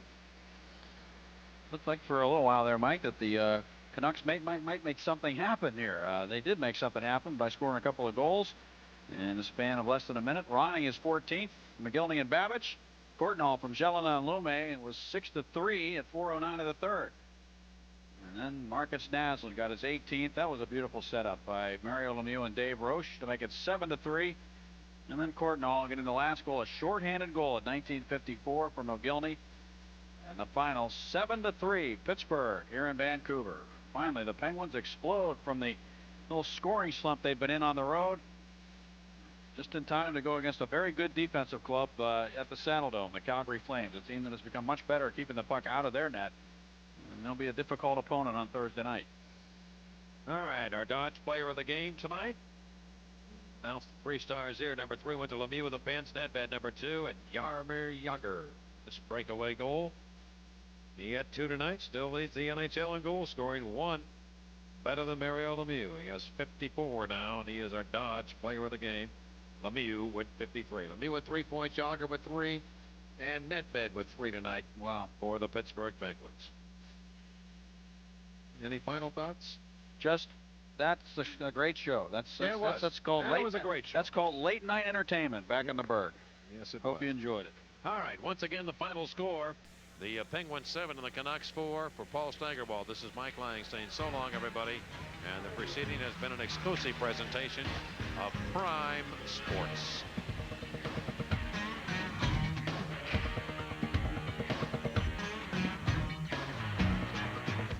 Person needs to send resume to New York. Wants to make a big impression.